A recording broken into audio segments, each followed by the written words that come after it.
been a day of of self harm, of saying to myself like, for F's sake, should have gone out to the shops, should have done this, should have done that. Didn't really get the washing done. Didn't get the bedroom tidied up. Didn't really get the floor swept up. Dinner was abysmal. Did I even have lunch? No, no lunch. Dinner was not very good. You know, late to bed. But see, it's easy to find excuses and to complain about it. So what's more important really is be like, yeah, is the realization. It's kind of like, well, that's life, isn't it? Life has its way of not really kicking you while you're down, but it can snowball. And the thing is, if it's the if you're not careful, instead of focusing on what went well today, here could I be? That's why we're putting it. Um, just listing out a whole bunch of complaints. Like what went well today? If I want to count, like now I have to actually see. I have to put effort in here and be like, actually, what went well? Right. I dug out the laptop. I organized my desktop PC to make a file so I could transfer stuff from this computer onto a laptop, and hopefully, maybe tomorrow, I'll make the switch over. Um, I prepared the stream tonight, and I'm thinking it's going pretty well. It's pretty helpful. So these are big. It might only be two things compared to the 12 I've just listed off of complaints, but those two things matter more really than my moaning. But enough about me. Like, what else has been happening? Like, with you, like, you've been getting the gold and the silver. Have you been stocking up? Have you been following the news, Yeah, banking bailings, and yeah. I've been buying gold and silver for like 2 years. So what's going on now? I actually predicted it 2 years ago, and it amazes me. It took 2 years for this day to come true. Because when you talk about bank bail-ins, or not bail-ins, banks not being able to pay out to their depositors what they say is there. That is a very unique thing for the Western civilization. I don't think the U.S. had that issue since the 1930s. So, like 90 years ago, and I was predicting what yeah, happened last week, 2 years ago. So that aside, I think it's going to get worse. I think there's a overall nefarious plan to centralize power, maybe collapse the fiat money system and make way for CBDC, which is going to have a social credit score. It's going to be very 1984-ish. hmm Well, you don't have to wonder what it is. They're already doing it in China. Uh, there's a gentleman in the chat called Bandit. I'll put one of his messages up. Um, he's far more in the know than I am when it comes to sort of economical, like, Bandit. I don't know if would you mind describing your sort of area of expertise, if I can put it like that. But the financial, the economic, um, and some of the sort of like political systems. So, but yeah, like what your predictions is something that I think everyone generally share is in a similar kind of uh, mindset. We're seeing the trends and making comparisons with like China, for example, like the social credit score you just mentioned. I mean, here in the UK, yeah, it's quickly going in that direction. Um, but at the same time, across Europe, there is increase in civil unrest, protests, and people taking matters into their own hands. I'm not sure if you've got that happening over where you are. Not yet. I mean, I got a 12 gauge, so if someone wants to try to burn my house down, it's not going to be a good day for them. so, so this stuff kind of self corrects. But I think in Europe, where y'all don't have a lot of firearms, and you're dependent upon a 15-minute phone call and cops showing up, I do see that turning nasty rather quickly. And a lot of Yeah. people, they don't listen to the psychologists, but we human beings, as much as we try to tell people to get along and not be racist, there's something hardwired into people's brains to where they are tribal. So when you mix a bunch of Hmm. cultures together and times are good, everybody can get a job and get as many resources as they generally want. It may go well, may look good. But then Yeah. when times start collapsing, I think you're going to see tribalism become Yeah. very much apparent and very Now dangerous. that part of you're talking about is, yeah, is more sort of what I'd be like, yeah, you're right. I mean, I see it more from the psychological mayhem that's going to unfold. I mean, crime is going to go up, desperation is going to go up, suicide is going to go up, delusional escapism, psychosis will go up. So, and it's going to be a pressure even on the most sane members of society that we have, because if you are someone who's sane, like technically sane, and everyone else around you is crazy, well, by definition you're the crazy one. There's something Yeah. wrong with you. Like, how is it you're sane and everyone else has gone crazy? There must be something wrong with you.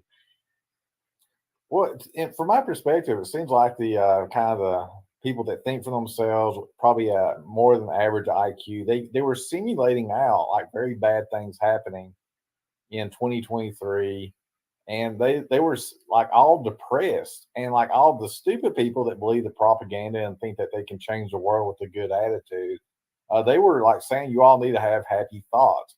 Well, now I feel like the stupid people, and maybe that's condescending of me to say that, but maybe my vocabulary is just not right. But it feels like the stupid people are starting to see how bad things are. It's not getting better, and I'm starting to notice those people are really getting depressed now.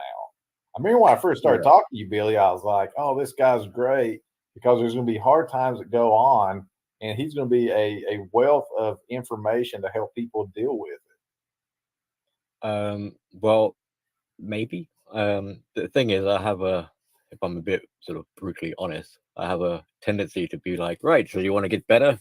Right, get ready to go through the darkness. Get ready for some pain, because, you want to search for some souls, then you're going to have to go deeper than the abyss. We're going to have to go to the mantle of the earth to get there. And you'll be lucky to survive if that. But just go for it, What have we got to lose at this point? you know so I have an excitement when it comes to like nihilism, for example. yeah it's like, great, we get to be atomized, we get to destroy our ego and all sense of who we are, and hope there is some glimmer of a soul that remains.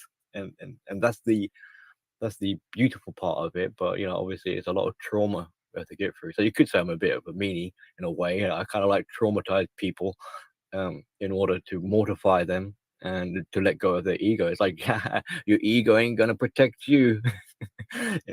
You've been holding on to your ego as a safeguard to get you through all of this, and along I come and I go, that's just a sign of desperation. Basically, you're already on the edge of insanity. Well, I'm getting a little bit insensitive by saying that, but I do hope that there is a chance. Well, I But mean, sorry, go ahead. like you were saying with the we'll just talk about love and light and happy, la la la, and rainbows. It's like, nah, that ain't gonna do it. Well, I At mean, least I not. think the rainbow stuff would have worked back in the early stages, like prevention. Like prevention can be very soft and gentle, but when you have a cancer that is possibly terminal, then you got to do the hard stuff like chemotherapy and surgery, and maybe that's just you're the hard solution, but you're the only solution for this stage of where things are with people. Well, the only kind of help I could be really, with all the other guys here.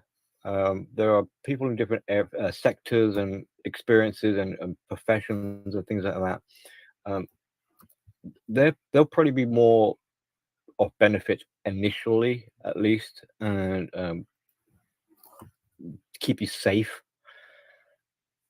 My experience, expertise, if you can call it that, is the more psychological. Like, how well is it going to sit in your mind going forwards.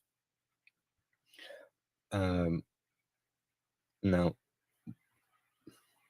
I think maybe an overall in conjunction is probably the best bet. You try and factor all of this stuff in simultaneously to increase your chances, and it's a lot for the average person to take on board.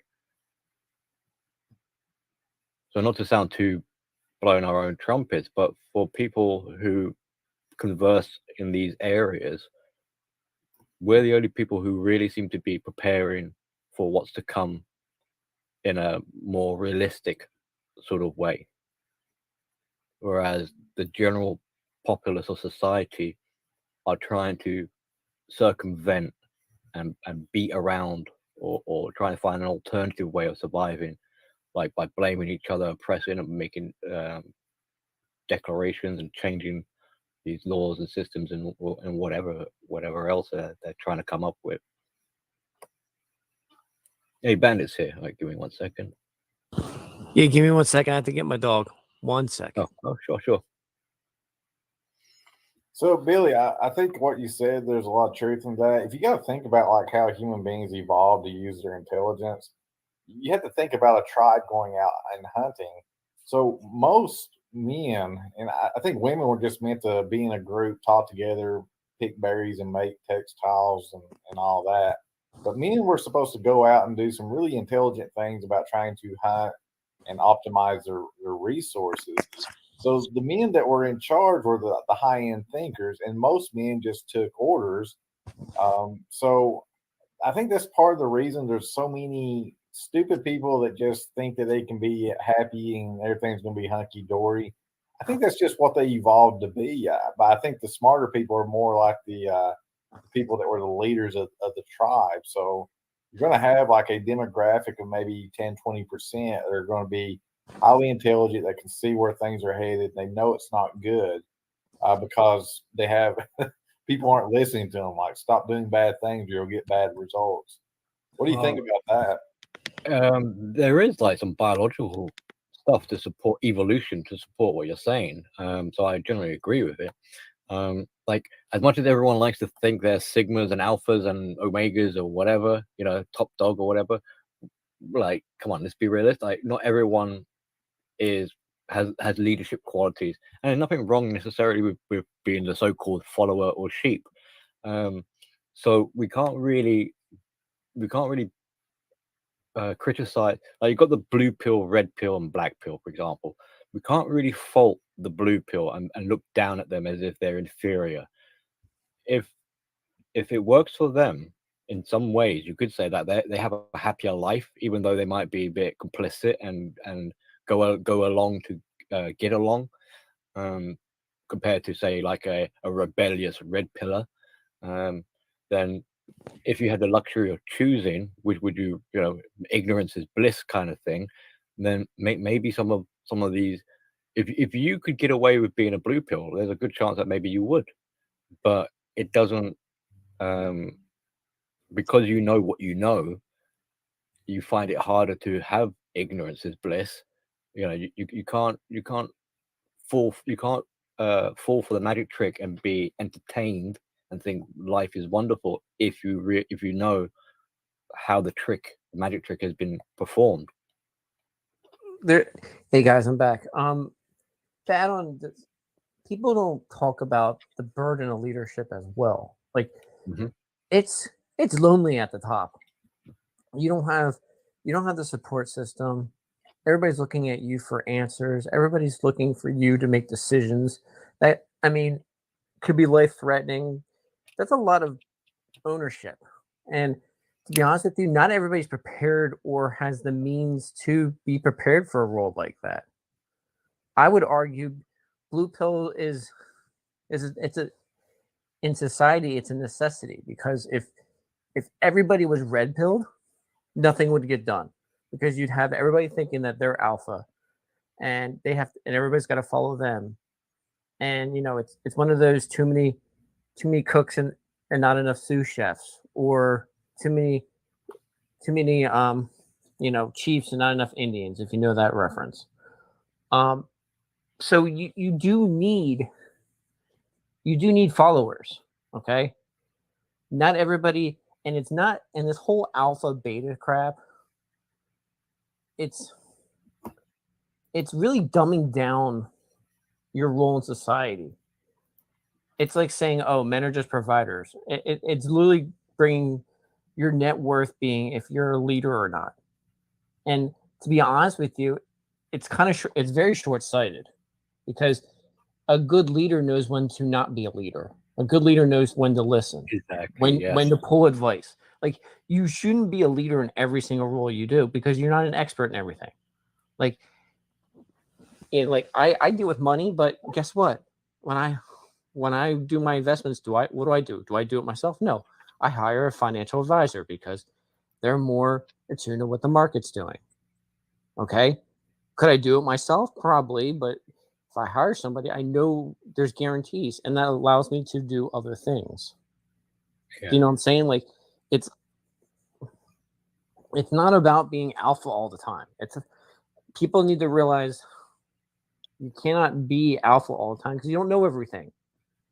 Like, if I'm building a house and I could do it, would it come out okay? Probably not. I hire somebody to do it that has more expertise. So I'm submitting to a builder. Anytime you pay for something, you're technically submitting to somebody else. If I get a haircut, yeah. Let's look at it this way. If I get a haircut, can I cut my hair myself? Yeah. Will it look anything good? No, but I'm submitting my body to somebody else to cut my hair and paying for a service. That's submitting. Mm-hmm. So this whole alpha beta crap, and Wrangler, I'm not insulting you. I'm just saying in general, this whole alpha beta crap. I get it. So it's so juvenile the way you're looking at the world. Yeah. It's either the haves or have-nots. It's the lead. I mean, it's literally you're basically polarizing people into two camps. When, to be honest with you, life's more nuanced. You're not always going to be an alpha, and you're not always going to be a beta.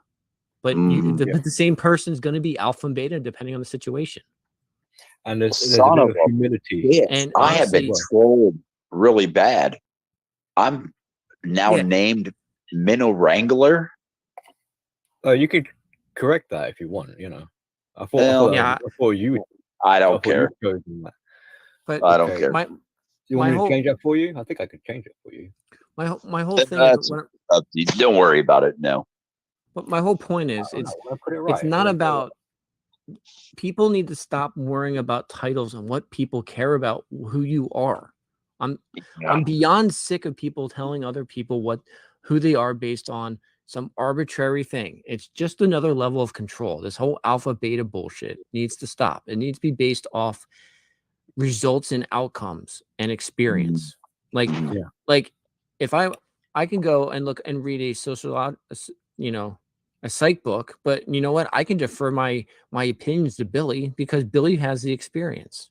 If Billy says this person's a narcissist, I'm not going to be like, no, Billy, I'm going to do my research and find out they're a narcissist. I'm going to trust his viewpoint because he's got the freaking experience. So technically I'm submitting to Billy's verdict. So in that situation, I am being a beta. But does that mean I'm still taking a leadership role in my life? Yes, but I'm submitting to someone else's viewpoint. Like, that's what I'm talking about. This whole alpha beta crap needs to stop. Yeah, and that is a sign of leadership in its own sort of sense as well. Well, you already made the point, like the acknowledgement of delegating tasks or responsibilities to the most appropriate or fitted person to do it. Well, everybody has their own certain Christ, I'm trying not to take up too much time here, but anybody has their own certain form of leadership. Okay, Bandit can lead in this way. BTG can lead in this way. Maybe I'm able to lead in this way. Yeah. Or who gives a fuck, and we just help each other out. Yes, that's the thing. And to be honest with you, if everybody's pulling their own weight, you technically don't need a leader. A leader, the point of a leader is either there's two roles of a leader. It's either to put blame on someone, not yourself, because honestly, that's what humans do. If they don't know what to do in a situation, they divert to someone that takes control, and then if they screw up, they put all the blame on that person, justly or unjustly. I mean, West people for sure. Yeah. Or the thing is, do you really want the strongest person to just take power because they can outpower somebody? That's pointless too, because you don't get. That's how you get warlords. That's what, and that doesn't solve anything. Sometimes it's better for the. I hate to say it though, but it's the truth. Sometimes the weaker approach is the better approach. You can't just show strength every single time. Absolutely. That's a very solid point. You gotta show deference. You gotta know when. You gotta know, like, when to have the soft hand and when to have the hard hand. Do you know what I mean? Like Optimus Prime there. He was told you have to be strong enough to be gentle. Yep. Exactly. And I would strong enough to be gentle and put the other people under your. This is going to sound really bad, but put them under your foot, and when they need to be used. No, you can't look at it as being used. Any leader, anybody that has any bit of leadership qualities and understanding is the people that you lead is an example of who you are. You're basically, your will is their outcome. Okay, so in a sense, if you're a shitty ruler and you rule by fear, your subjects are going to look at you indifference, and then it's not going to be true love. It's going to be fear, and then everybody's going to realize that you're just in there because you have power. Okay. If you're building people up and making them better examples of you and better examples of themselves, that is 100% the best, proudest thing you could possibly be as a leader, is showing you're actually building people up to be the best versions of themselves. That's the net goal of a leader. It's not about the net results. It's about the net results of the person that you're leading. If they end up making better decisions every day, they end up, being the person that they want to be, being 110% of what they were yesterday, then you did everything you're supposed to do. Now, if the people are going to be making mistakes sometimes, hell yes. No one's perfect. Is a leader perfect? Hell no. But the thing is, if you're making more good decisions than bad decisions every single day, life's going to reward you. Yeah. It's really that simple. And there's also what you described before is this bravado of wanting to assert through their ego, like, I am the alpha, I am so independent, and I don't want. They are unaware that is a huge vulnerability, because they're creating such a big chasm between the leadership position that they want to occupy and it makes them stupid. Well, the thing is, no connection. What they do is they don't allow. If you follow what Billy's saying, they do not allow for growth. What you are today is what you are tomorrow and 50 years from now, because you're not going to take any new information. And because if I'm a alpha kind of guy and I just lead by sheer will of personality, sheer will of strength, I'm not going to listen to another person's point of view or another way of looking at a situation, because that threatens my ability to lead. Yeah. Have you seen the movie? Have you seen the movie Lord of the Flies? Yes, 100%. Yeah. Oh Jesus! They got the seashell. They pass around, like, he who has the shell can speak. Well, in a way, that's like taking. There's an actual very terrifying scene in that movie when Piggy got hit with the rock. Oh, spoilers! Yeah. Yeah. But you see the aggressive kid. At some point he wants to take that seashell because he wants the power. Yeah, but what did the aggressive kid do? Because he didn't listen to reason and logic. Now, people always miss this part of the story, and this is the most important thing. They didn't kill the piglets. They killed the mom, because the aggressive person didn't take reason and logic, and they just did it by will of personality. Are you talking about the kid that got stabbed with the sticks? No, I'm talking about the guy that killed the mother pig and not the piglets, and then there was no more pigs on the island. because instead of taking logic and reason, they just did what they want out of sheer personality, sheer will. This is what happens when you let alphas lead, because what happens is anybody that threatens their viewpoint, they have to either put them down or do the opposite just to stay quote unquote alpha. You can't take any, you can't submit to someone else's viewpoints because quote unquote, then you're not alpha. See where this circle logic gets you? This is why I don't, this is why I hate the moniker of alpha and beta, because anybody that doesn't have all the information technically is a beta in that situation, because they have to defer to someone that has more experience.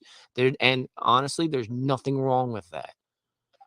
There's nothing wrong to asking for help or asking for someone that has more experience on dealing with a situation that you've never dealt with. Like asking for help, I hate to say it, most men need to take this viewpoint. When you're not, when someone asks for help, they're not weak. Okay. I was gonna say it's kind of like an ironic thing statement. It's like he who's able to ask for help, the so-called beta, is at that moment is actually showing signs of being an alpha in a way. Yes, showing a huge amount of courage, and you know, can be inspiring and taking people in places that the so-called alpha isn't willing to go, and that is to be vulnerable, willing to be exposed. Yep. This is why I had to take a phone call for a few, and I'm sorry that I missed, I think, a good portion of this live stream. And Billy, I'm sorry about that. That's all right. I mean, you got to do what you got to do. But all this goes back to you know, to ego and self-esteem. Well, self-esteem. See, the thing is, self-esteem is, I like to call, it's self-esteem is one of those things you need self-esteem to survive as a person. But, however, if it's not met with any bit of temperance, meaning if you have no limits on your self-esteem, your ego takes over. A lot of bad shit has happened when people's egos got in the way. Okay. It's a balancing act. You need to have enough confidence that you're not going to be walked on, but not too much confidence to not ask for help when you need it, or for your ego to get in the way. No one likes the person that brags about their accomplishments in front of all the time. Right. It's one of those, your actions speak louder than words. No one cares. I hate the person that always says, you know, I'm a leader. Well, no, you're not. If you have to say I'm a leader, then you're not a leader. You have to show that you're a leader. You have to show commitment. Everything that matters in the world that we live in, you have to, you can't just tell somebody, you know, I'm honorable. You show you're honorable. You show you have confidence. You show you have commitment. You show you that you have love. You show any of the tenets that are virtuous. And ironically are manipulative, both have to be shown by actions. And it's a good thing. People need to look at it as this is a good thing. Your intent of what you show to the world it's a good thing that we have to see this, because then that's the only way we can grow as a person. If I can go up to Billy and say, you know what, I'm hot shit.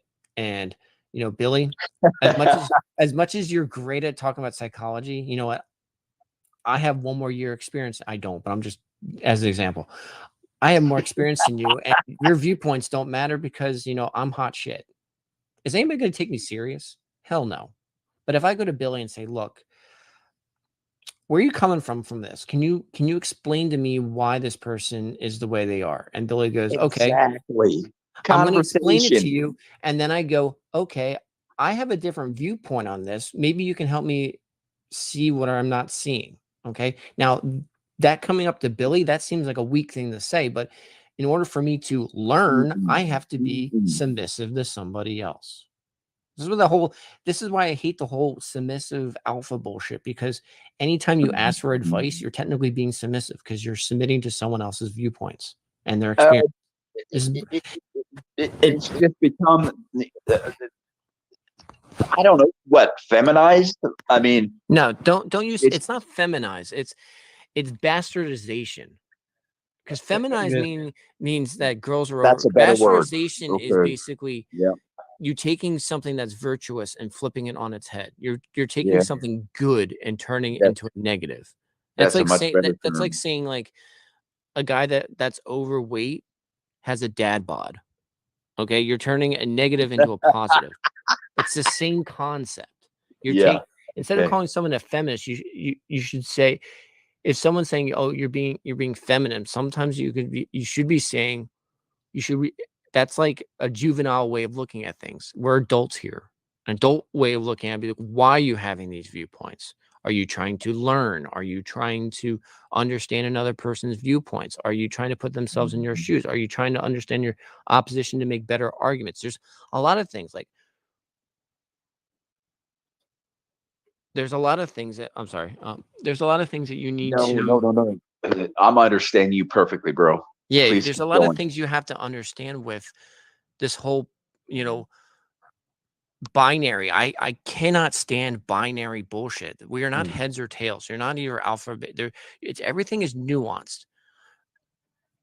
Yeah. This is like treating everybody like freaking kids. You have to put people in camps, and either you're alpha, you're positive or negative. You're boy, you're girl. You're alpha, you're negative. You're submissive.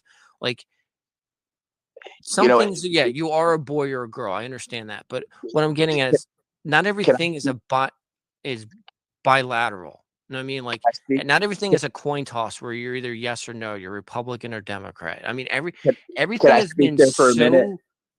Everything has been so brought down to its basically core that there is no nuance. And the problem with nuance is you get the zero tolerance bullshit. And that's what basically we're dealing with. You're either my camp or you're. Sorry to cut you off.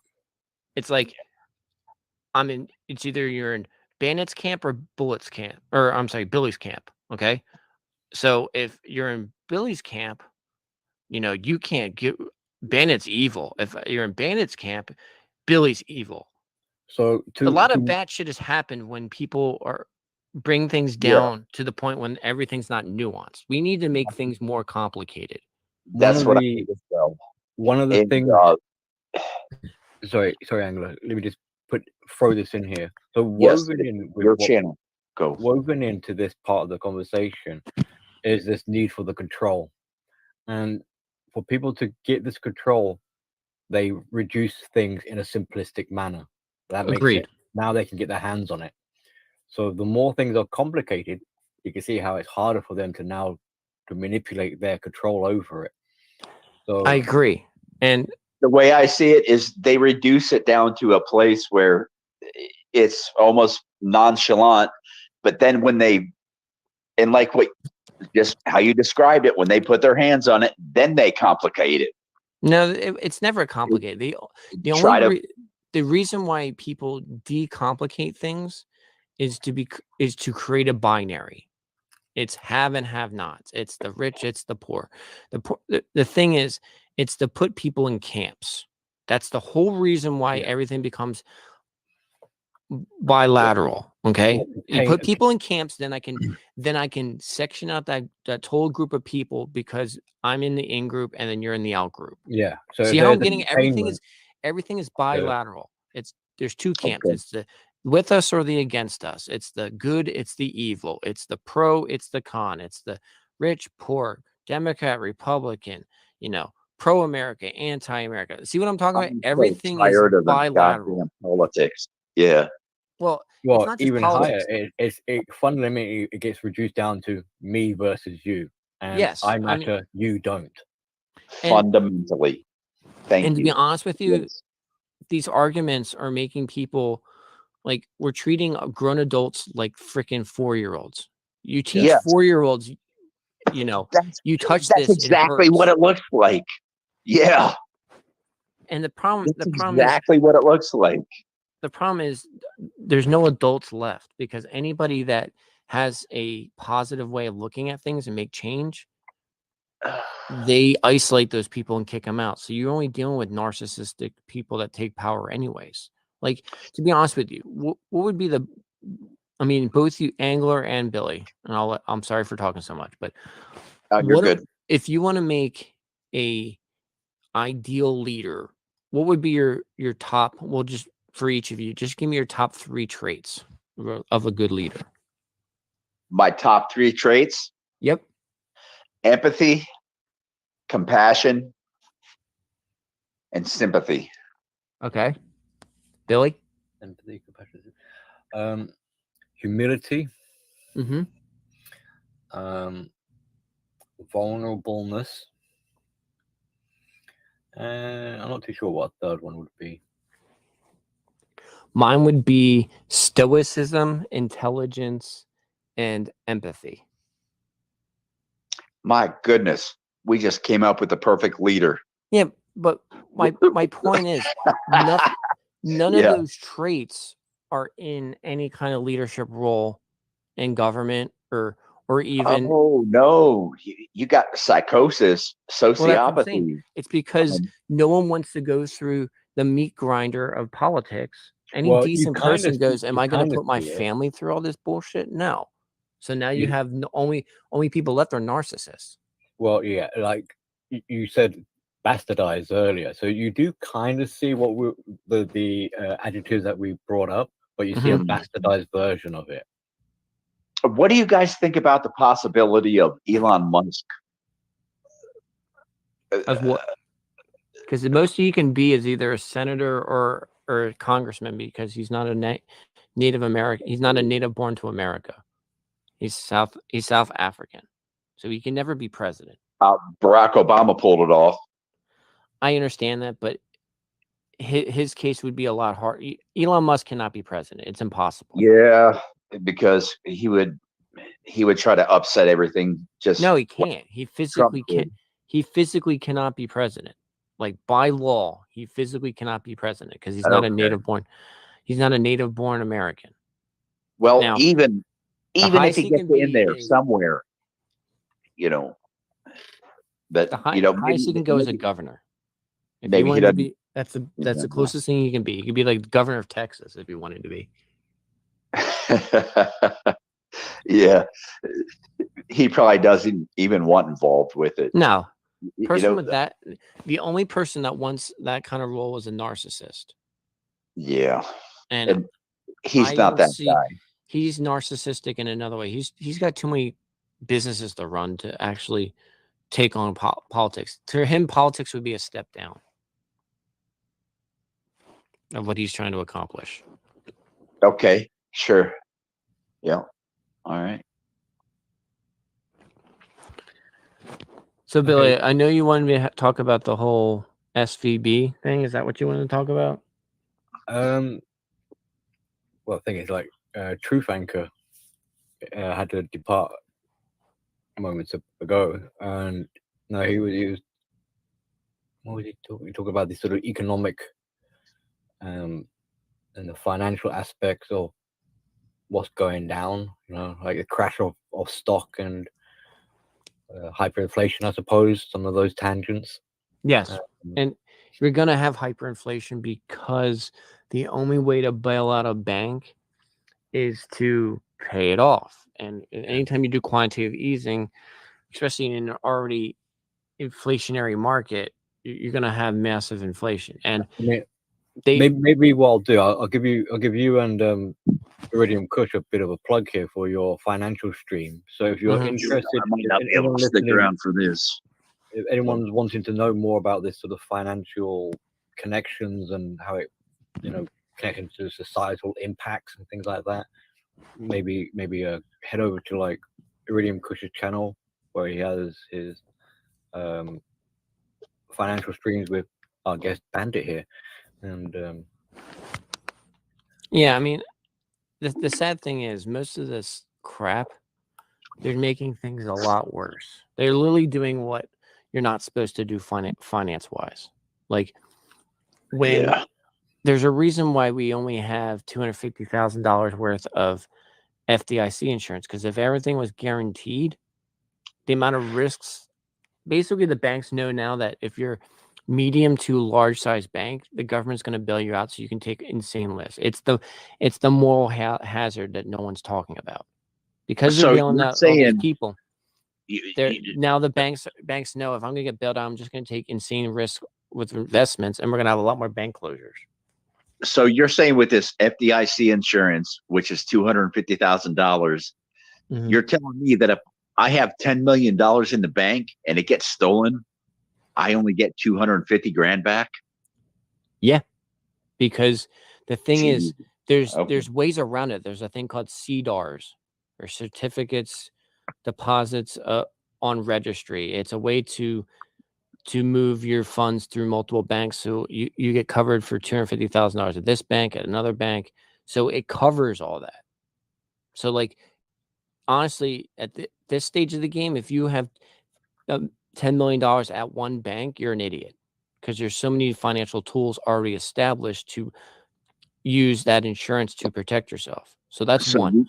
Two, there's a okay. difference between, and this is the thing no one's talking about, there's a difference between an individual having a lot of money in a bank and a small business having money at the bank. Because if you're a small business, we'll just say 100 employees, you Mhm. might have payroll of $2 million coming out of your bank account. So if you don't have that insured, no one's getting paid. Can you imagine this on steroids? I mean, 80% of working Awesome. United States is 500 Yeah. employees or less. Is 80% of the jobs in America right now. So if you don't protect those small businesses that have business accounts and they Mhm. can't afford payroll, do you know what devastating it would be? Could you imagine you getting a pink slip saying, "Oh, your job's on furlough because we can't get insurance on." Oh, you're done. You're done. Society-wise, you're done. Like, this is economic collapse. Mhm. So you have to bail out small businesses. So they should have a tiered system. Individual, 250,000, and I would say, without looking at the numbers too, I would say like $2 to $5 million for a small business should be I think that's a FDIC very insured. good idea. A tiered system. Yes. Yeah. On how large your company is. Well, just your payroll. You can't have people lose their jobs because, God forbid, their payroll and their payroll is $2 million every 2 weeks. Like, it doesn't make no one understands business. Like, that's just like, how can society run if you can't insure people's payroll? If you can't insure people's payroll, every single economic turn, you're gonna have you're gonna have so much risk going on. And the other thing no one talks about is no one's gonna invest in these banks, which means there's gonna be no investments being made to local businesses or mortgages. And guess what? It's going to be impossible for the average person to buy a house because no one's going to be doing mortgages because there's going to be no money in the bank to loan out for mortgages. Like, Right. And it would it's a also be tier. nice. Everything is I'm cause sorry. and effect. I'm sorry, bro. Go ahead. It's a tiered system. You need depositors so they can rent. They can actually lend the money out to businesses and mortgages. If there's no money at the bank because there's nothing going to be insured, the whole banking system collapses. Yeah. And you need banks. As much as everybody hates the banker, you need the banker. I hate the fucking banks. I know, but they're necessary evil. If you do not have bankers, society collapses. Could you imagine? Most businesses, there's a reason why they call it Black Friday, because it's the first day of the year that they're actually in the black, not in the red. So most businesses, they're in the black. I mean, they're in the red from January to mid-November, and then from November to December is when they're finally making profits. All this money in this short amount of time. And then you have other businesses like that are. Could you imagine if you're a seasonal company, like you're a skiing company, or you own a ski mountain, all right? Oh. And you don't have the cash flows. That's the other thing no one talks about, the cash flow end. People do lines of credit because they don't have the cash flow right now, and they still have payroll to pay. Like, sometimes I'm waiting on a loan from somebody, or someone's bought this on credit. I'm waiting for them to get paid so I can pay my employees. So I have to take a line of credit out. Like, this happens all the freaking time. And if there's no money to lend out, that business goes under and all those people get laid off. Now, if you do this locally, it destroys the local economy. But if you do this on a national level, you go into not in a recession, you go into a global depression. Because the United States fails, we take the whole planet with us. I mean, Yep. it's literally that bad. Everything's done. If the U.S. falls, everything falls. Oh, it's not just the U.S. If any country falls, because banking is so interlocked with other banks that if they took if say England failed, the snowball effect on that, the European Union would bail out England, and then we would have to bail out the European Union because they would have no cash, and then China will have to bail out the United States because we don't have any cash, and then if one person sneezes wrong, the whole world collapses. Do you know what I mean? Like everything is so interconnected that if one country fails, we all fail. Has an overarch to all of what we're saying here. I think everybody, all these fucking, okay, like we said, narcissists, sociopaths, all these politicians, they fucked everything up. Well, and you're Bandit, you're religious, aren't you? I'm sorry? You're a religious type, aren't you? Yes, I am. Would you agree that what we're seeing is this slippery slope of the 7 deadly sins taking over? See, the thing is, which one are you talking about? Well, there's a lot of them. It could be sloth. It could be avarice. It could be greed. It could be a lot of them. The thing is, I think it's greed. All the greed. deadly sins, greed is probably the worst because greed leads to all the other ones. Greed leads to envy. Envy leads to either lust or murder. Okay, so it's greed is basically the blackening of the heart. If you know what I'm talking about, Greed and envy are probably the two catalysts that get you the rest of the deadly sins. Because if you envy somebody or you're greedy, and that line of decisions is going to eventually get you down a path that you can't go back. And the thing is with greed, if I know what you're greedy about, I can control you. Yeah. People don't talk about this. This is why greed and politics work so well together, because if I know what you're greedy about, what you envy or you're greedy about, I can control you. Okay? Because I can just either pull the heartstrings, or I can give you more of a taste, kind of like a drug addict, and then control you that way. Sure. So if you understand control in human nature, you have to understand greed and envy. So maybe can we try and direct this back to the self-care aspect, because I think it's kind of linked as well. Where if you're not attending to your self-care, you become more susceptible to starting to adopt or take on traits of the 7 sins. Yes.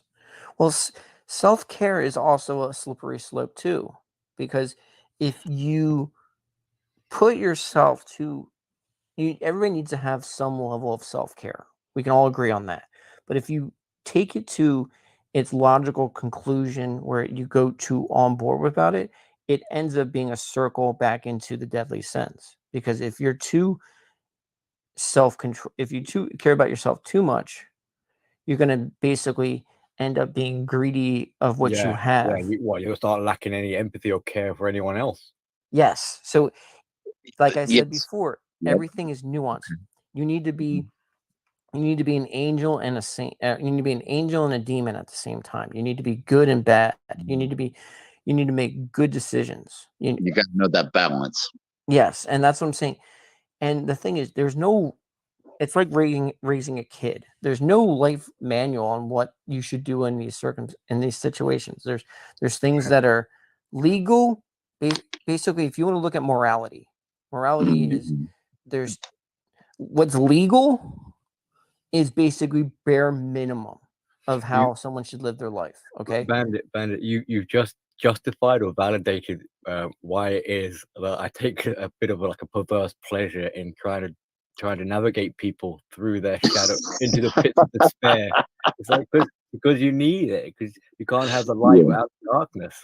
So instead of focusing on all this light all the time, come on, there is a darkness that needs to be acknowledged here. Well, there is a lot of darkness that needs to be acknowledged. I I would agree. argue you can't grow 100%. as a you cannot grow as a man without being in some kind of conflict or darkness, because remember, just like everybody always says, men's value becomes what they become of themselves.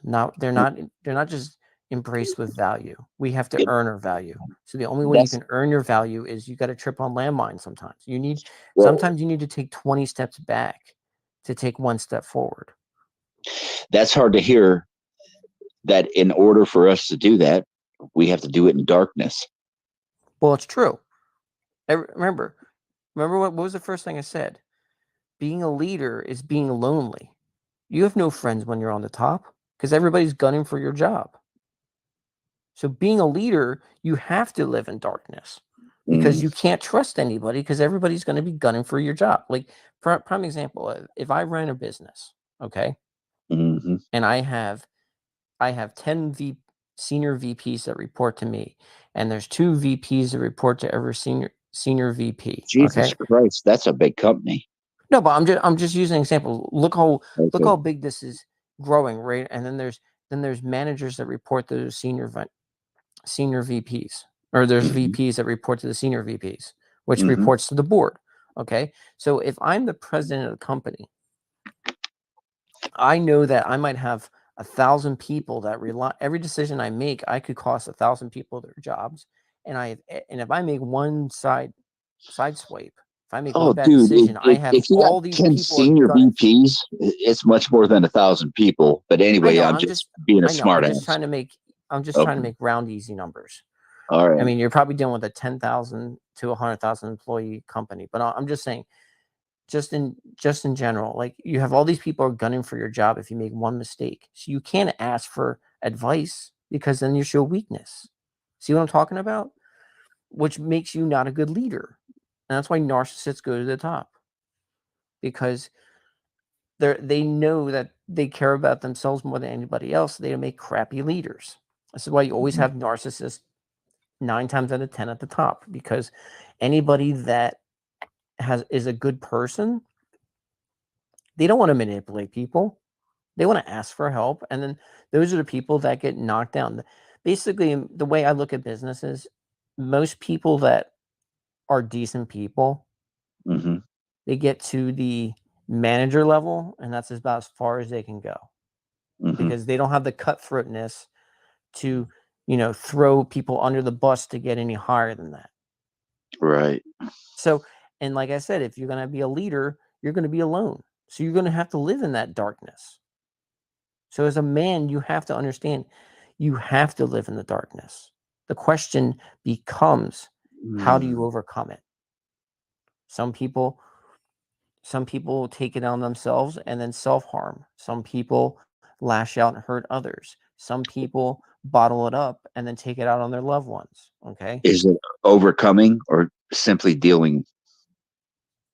Well, the thing is, everybody's not dealing with stress. People need to learn 2 aspects. Asking for help is not weakness. Okay? Step 1. Step 2, Mm-hmm. I would argue, you can never be a leader. Everybody, depending on the situation, you always have to be a leader and a follower at the same time. A good leader knows when to submit to someone's opinion, because sometimes taking the L is definitely a win. So if I'm say I'm a VP of marketing, okay, and Mm-hmm. I have this budget, and if I do well in my next budget, in my next commercial, and I bring a certain revenue in, I get a bonus. Okay. So I have this great idea, and then I pull it out to my employees, and employee A got, man, I didn't think about this. He gave me this great idea. Now, if I was a narcissistic person, I would say, no, we're doing my idea, and that might not work. But if I use someone else's idea and credit them, I still get my bonus. And by me taking the L, I gave the confidence to somebody else, and more good ideas will come because people are rewarded for their good decisions by giving Mm-hmm. me advice. Okay. Well, See for what I'm saying? one, I was being submissive and asking for other people's advice, but I still made the ultimate decision. This is what I'm talking about, like stoicism. You need to know when to submit and when to be a leader. So out of those two things, which one do you think is the best? To be honest with you, Yes. it's not about, like I said, it's not about the dichotomy of being a leader and submissive. It's about the gray area. It's about being stoic, when to ask for advice and when not to ask for advice, when to have a strong hand and when to have a weak hand. You're touching on I got a stream planned for I don't know when, but I've been working on like a subject of discernment.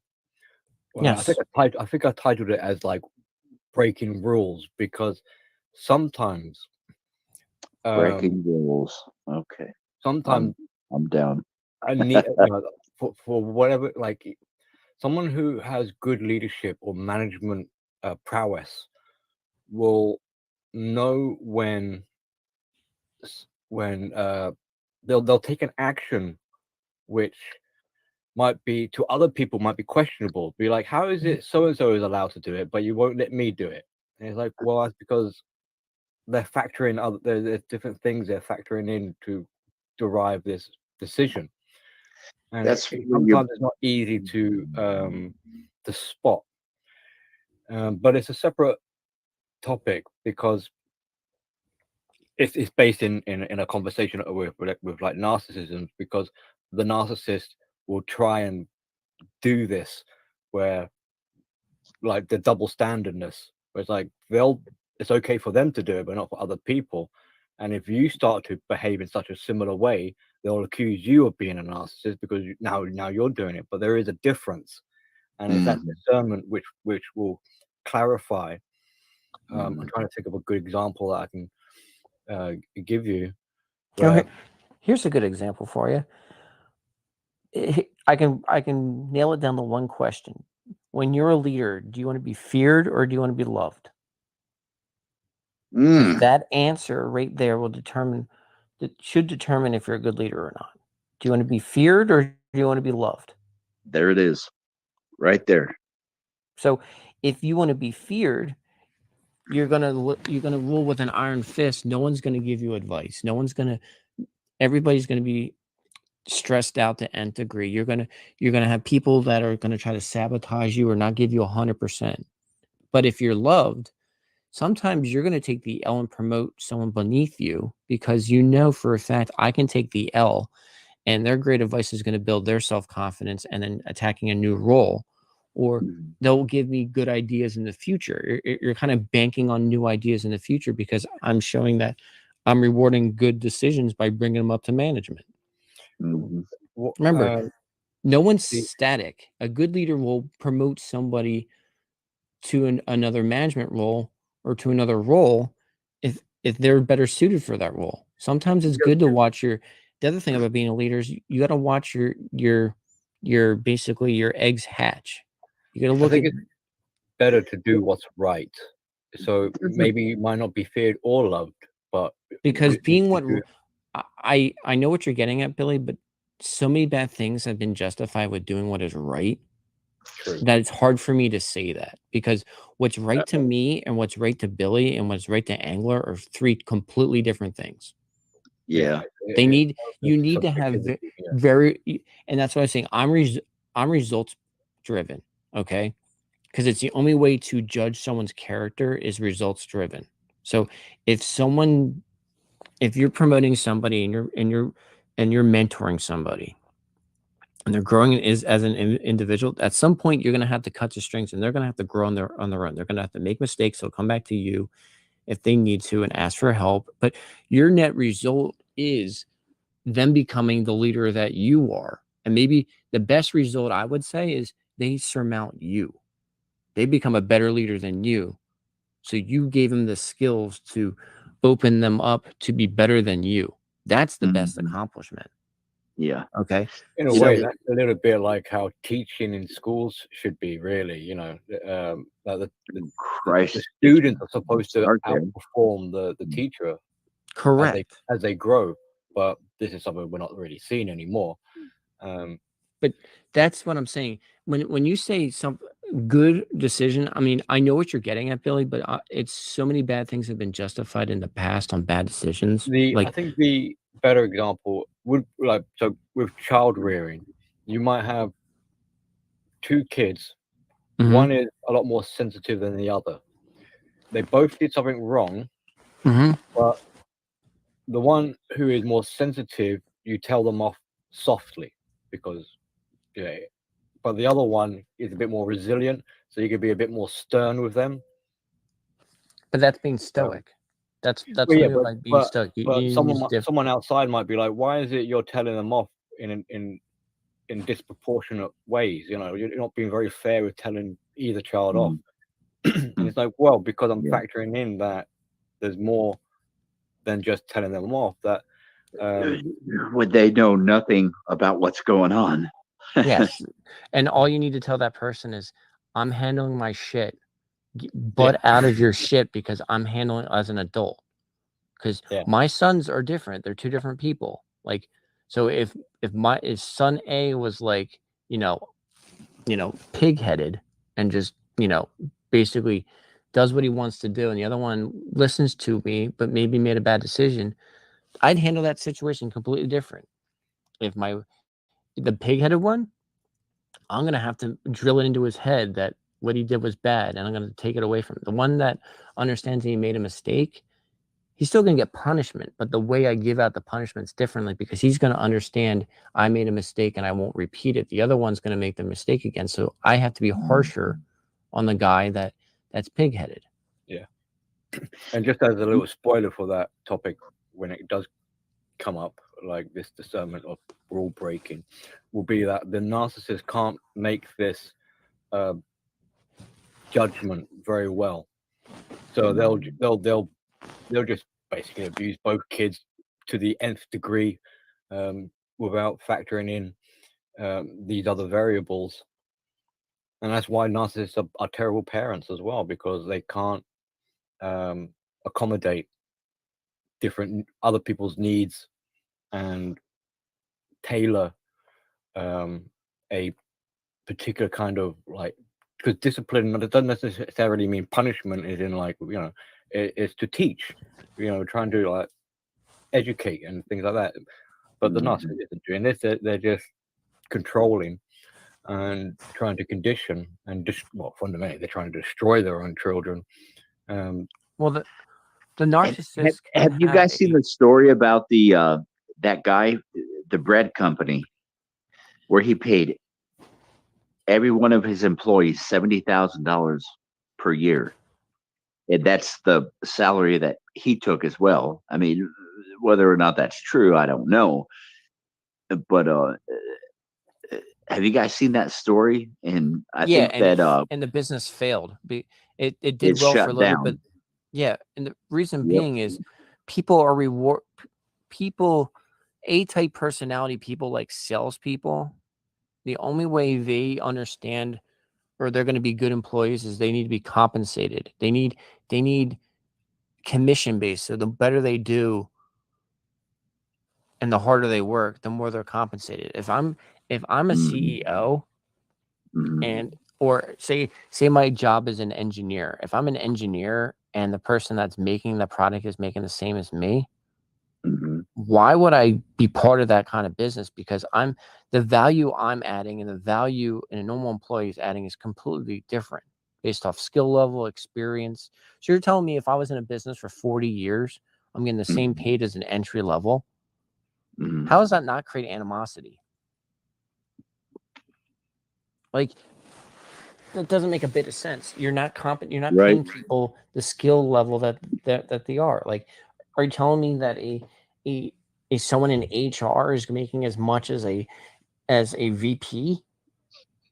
That makes absolutely no sense. You're telling me the janitor of the place is now, everybody has their role. I'm not discounting roles here, but you're telling me the value added to a business for a janitor and a value added for a clerk is the same as a value added as a board member. And the problem is, if the business ever went to a downturn, guess who's getting laid off the first? the janitor, the clerk, because they're making the same amount of money as the other people, and they don't add as much value back. I mean, I hate this. I hate to bring people based off their value, but that's really what it comes down to. You can't compensate people the same amount. That's basically socialism, because it cuts your individuality away. Son of a bitch. I never thought about it like that, but yeah, You're literally cutting your that's total individuality away. socialism. You're all the same. Yep. No one's important because we're all the same. None of us are good. None of us are bad. We're just average. And that's kind of like echoing that sentiment of what you're saying with this sort of black and white and treating everyone like children, and the simplicity is with all of that as well. You could throw in this laziness approach to having to deal with problems or structures or businesses. There's no, not just lazy, but the lack of wanting to put any effort into like proper planning and thinking things through and taking into consideration and really trying to nurture and grow. Mm-hmm. Because It really makes me think about. It makes me think about my grandfather, my father, and then myself, and where the respect was. Who you didn't fuck with, simply because they were who they were, and I don't know. Are you making a connection with family structure and how that kind of plays out into wider society? Yeah. Well, Anglo, you bring up a good point. To me, I'm not a big believer of respect is just given. Respect is earned. Okay, and it's earned through a couple of different ways. It's earned through knowledge, experience, and authority. Okay, so if I'm in the military and I'm a private, and Angler is a captain, and Billy is a general, okay? Oh, Jesus Christ! I know. I'm just a saying, lot of damage. I'm saying in this example, if I'm thinking I'm hot shit and I know more than Billy the general, when Billy the general's 30 to 40 years older than me, has went to military academy, has the respect and and loyalty of his troops, and and I feel like I can do his job. What happens to me if I go and I don't salute you? Yeah, My ass is going to be doing about 1 billion push-ups. I'm going to be doing a lot of extra duty, and all this other shit's going to happen to me because I'm not respecting the person that has authority over me. Now, family level, if you don't respect your elders with the more experience, because they understand what's going on, they live through it. They're not going to. If anybody that is there to, and I'm talking a healthy family, not if most families are in this scenario. I'm trying to say a healthy family, not a dysfunctional family, but in a healthy family structure. Your parents and your grandparents are looking for the best interest of you. They're trying to protect you from yourself. That's why in the Bible and most religious books and most leadership books, they tell you to listen to your parents, because in a healthy society, in a healthy family, their whole job is to protect you from yourself, and you have to submit to them because they're looking out for you. Now, if you're not living in that environment, I understand that. Okay. And yes, that's a tough pill to swallow. I'm gonna nab what you just said there. I want to throw that in with the self-care. So when you want to self-care, you want to protect yourself from your self-harm. And the only way you can be self-harm is you need to have somebody other than yourself to tell you that you're hurting yourself. Like, you don't tell a druggie is going to do drugs no matter what you tell him to do. It normally takes either a family member cutting off funds or you almost dying to kick like cocaine. Okay.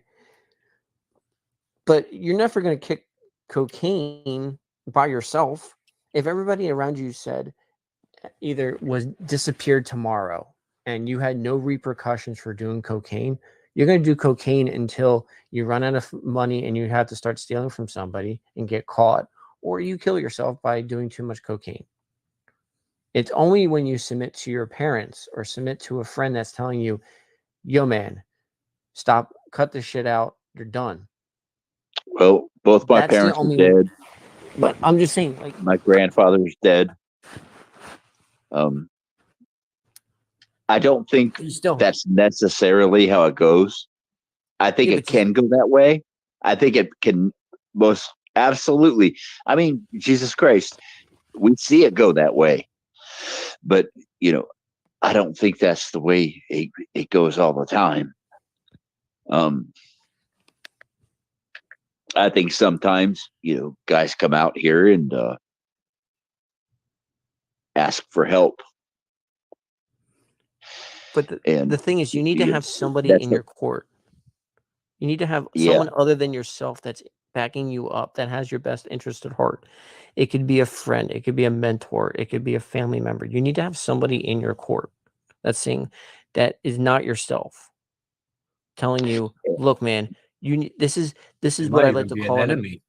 yeah, but you need an accountability buddy. You need someone to hold you freaking accountable for your actions. I found Most that people, one of my best friends. His name is Cam. I'm not going to give his last name, but his dad called me up, and you know, it's getting crazy out here where I'm finding support in all this. I mean, this guy's, you know, he's an old man, you know, and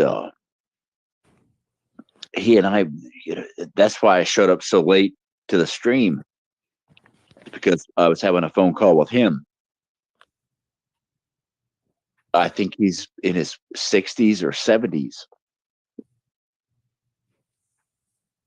but he's your accountability buddy. He's the guy that's saying, look, Angler, I've been there. I've seen enough of my friends go through this shit. I know how to deal with it.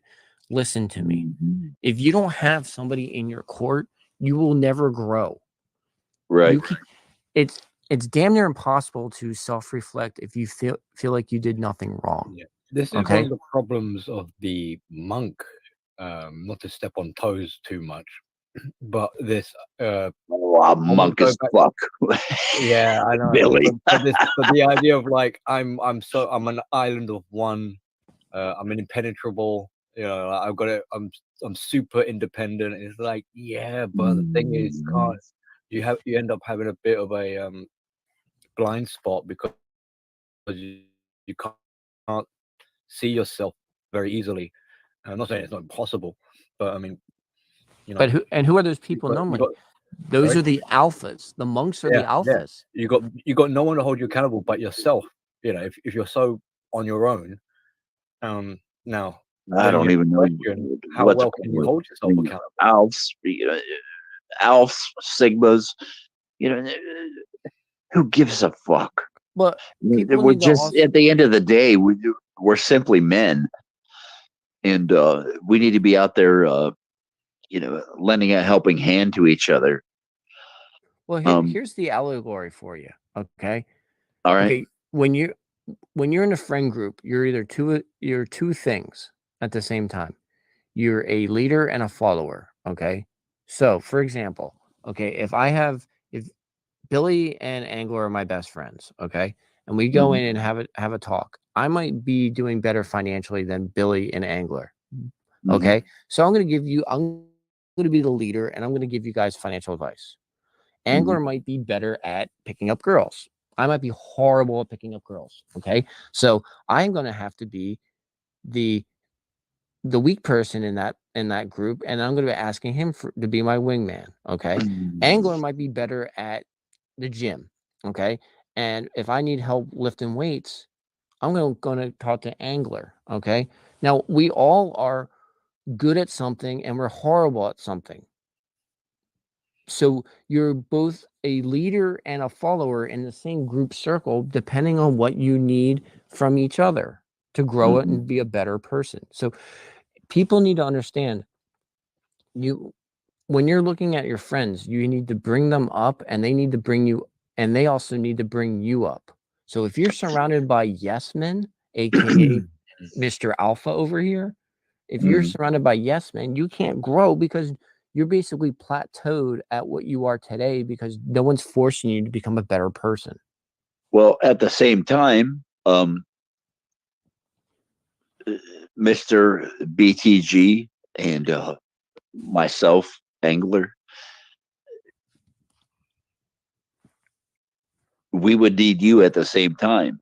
I mean, just because that happened, that doesn't mean we would want you to go away. Yeah, it's like Power Rangers. Yeah. Well, to make the Megazord. Yeah. But there's another thing to bring about it too. And this is the argument no one really talks about, because but everybody goes through this through high school. Okay, your high school friends, they plateaued at, we'll call level 1. Okay, so they end up doing drugs a lot, or they didn't go to college, and you went to college, and all they're talking about is just doing girls and doing drugs all the time. Okay, then you go to college and realize, oh, there's more to life than just drugs and girls. Okay, I have a career now. So now I'm looking at a different group of friends they're mentoring me. So I have a choice to make. I can take this knowledge and go to my old friend group and then be the bridge between my old friend group and my new friend group to elevate them to be the better versions of themselves if they take it. Or I have to disassociate myself from my old group to be part of this new group that I want to be as a person so I can grow. So you need to understand that you need to be open to be a mentor to someone else, to be the bridge. And you also need to be the mentor to bring your friend group up. Now, if you want to do X and they want to do Y, and you are adamant that you got to do this to be a better person, or this is what you want to be, and they don't want to grow with you, you're going to have to let those people go, because otherwise you're going to plateau and you're not going to be a better person. Yep. So you need to understand that you can't force these people to make the decisions. Everybody stop forcing people to make good decisions, but it doesn't mean that you need to be kept at a certain level. If they're plateaued at level A and I want to be level B, and this new group of people, I feel like I can grow and they're showing me new ways of looking at life. And, now these people have families and these people have careers and they're not stuck in high school bullshit. I might have to leave the group of friends. I might have to take a giant risk and leave those groups behind. So what do I do? Just leave my best friend of over 30 years? No, just what I'm saying adios? is you need to show them that I'm very passionate about, I need to be better for myself, and this is how I'm doing it. And if they're not going to support you, the problem is they're not supporting you. You're plateaued. You cannot grow because they're going to bring you down. Sometimes it doesn't mean like you have to tell them to F off, but one of the ways of showing love is to let go. Be like, look, I might not ever see you again. My spirits is with you, kind of thing. I wish you all the best, but we're on different journeys. Still love you, but I have to let you go. I have to let you live your life just as much as you have to let me live my life. And trust me, a good friend will not hold you back. A good friend wants to motivate, wants to stay with your journey. A user is someone that's going to suck the living life out of you and keep you at their level. And this is the test for your friend, Angler. If it's a true friend, they're gonna be like, okay, I see you. What can I do to make you the better version of yourself? Do you need me to? If you're looking for a better job, okay, maybe I'll help you interview skills. Maybe I'll help you. I'll help you do mock interviews. A great example of this, another movie drop time is, have you seen Good Will Hunting? 100%. Oh, dude, I love that fucking movie. Right, Matt Damon's best friend. He kind of tells him to basically piss off. And he's like, "No, man, I'm going to stay here working with you." And he's like, "No, I'll be angry with you if you stay here with me." And then he moves off. Yeah. And they get him a car, and they help him on his journey. So in a way, the spirit of his friendship kind of goes with him through his gift, through the car as a gift. But But Yeah. that's the whole thing. You cannot grow if someone's holding you back. You can be the bridge to bring people up, but they have to make that decision. You can give so many ways of improving, but if someone's holding you back from being the best version of yourself, they're not a good friend. Well, They're a user at that point. from what I'm talking about here, this guy that I'm talking about that I've been best friends with for over 30 years, he's not that guy that will hold you back. Well, then you don't have to worry about this. Then that's the person that's going to keep bringing you up. But there are people out there that are, haven't matured since high school, or they plateaued and they want to hold you back because they're worried that you're going to leave, so they're just going to sabotage you at every left. And that's a hard lesson of life. People are going to try to hold you back because they don't want you to go.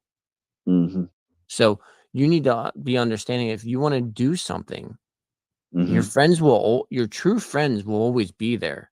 This is how you test your friend group to see who has your back or not. And as men, the only way you can show love and respect is through your actions. We're not kids. We can't just say, I'm sorry, I hurt you. I mean, I'm gonna have to make it up to you. You know what I mean? Like, right.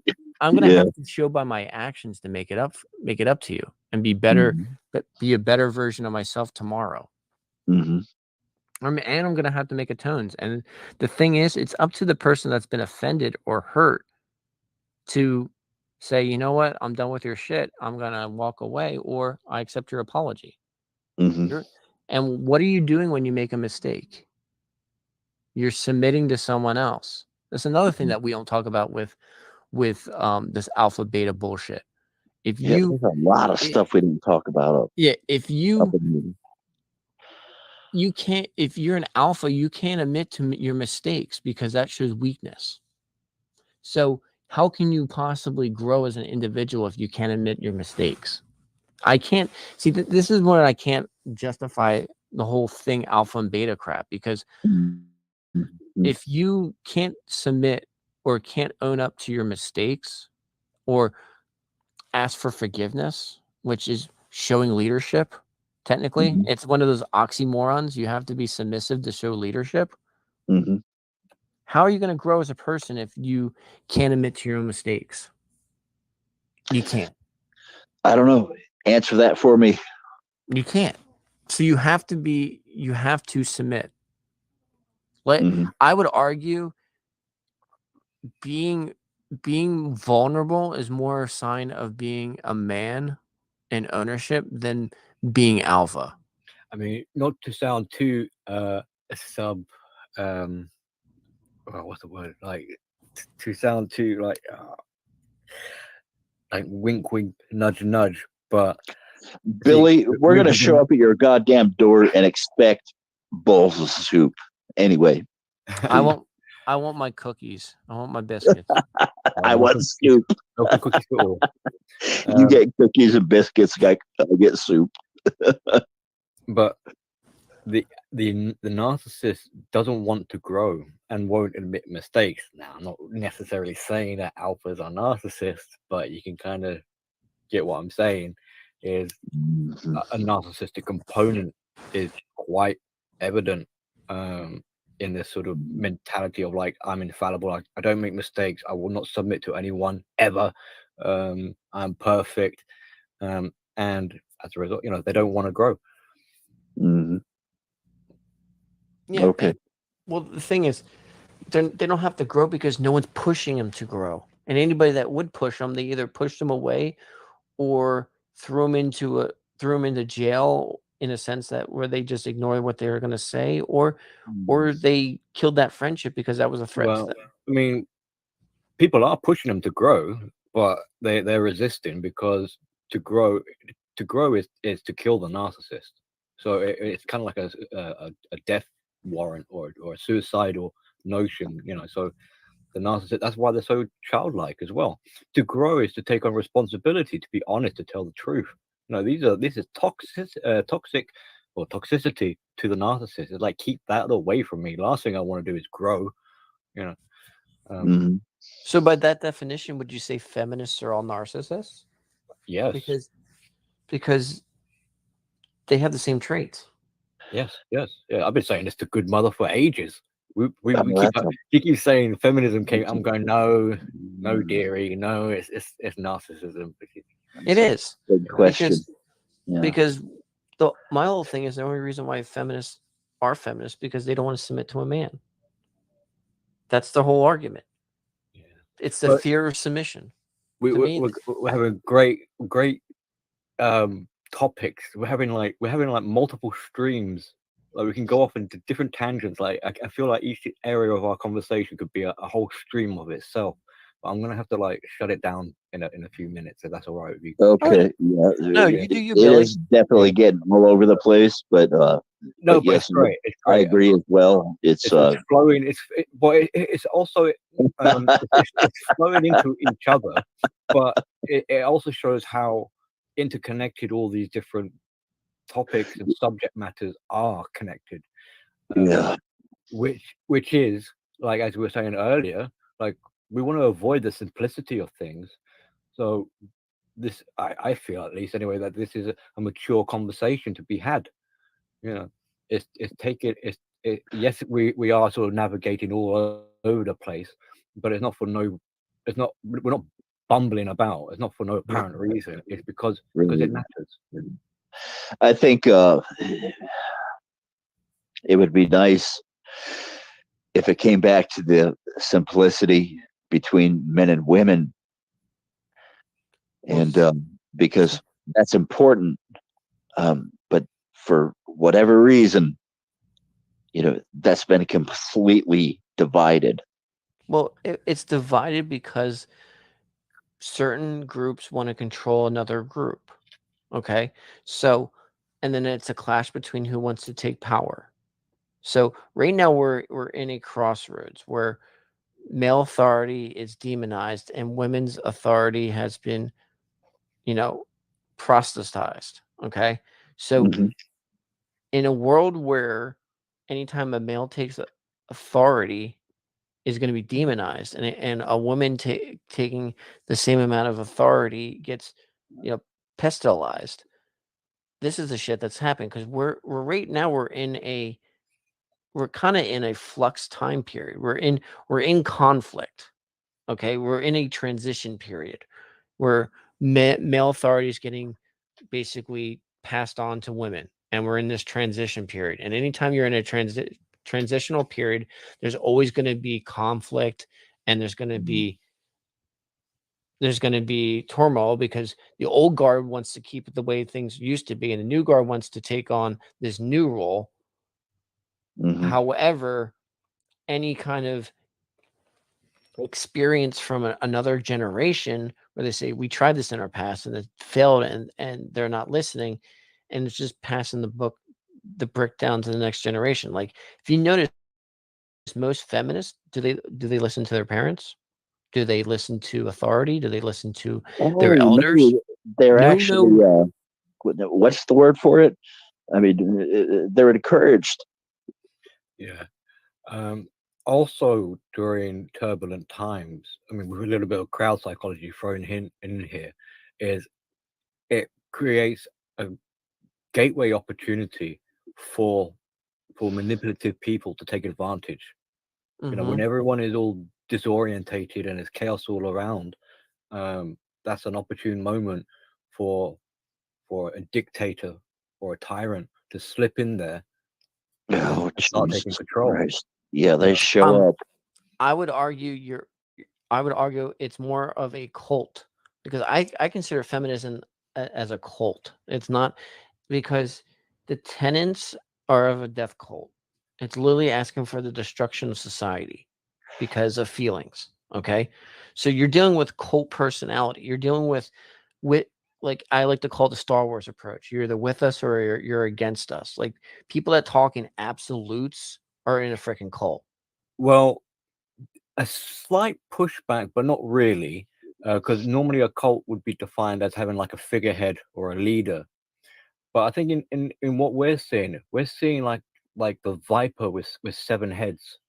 So it's still there is still a forefront person in a way, an entity or sorts, but it's got multiple heads.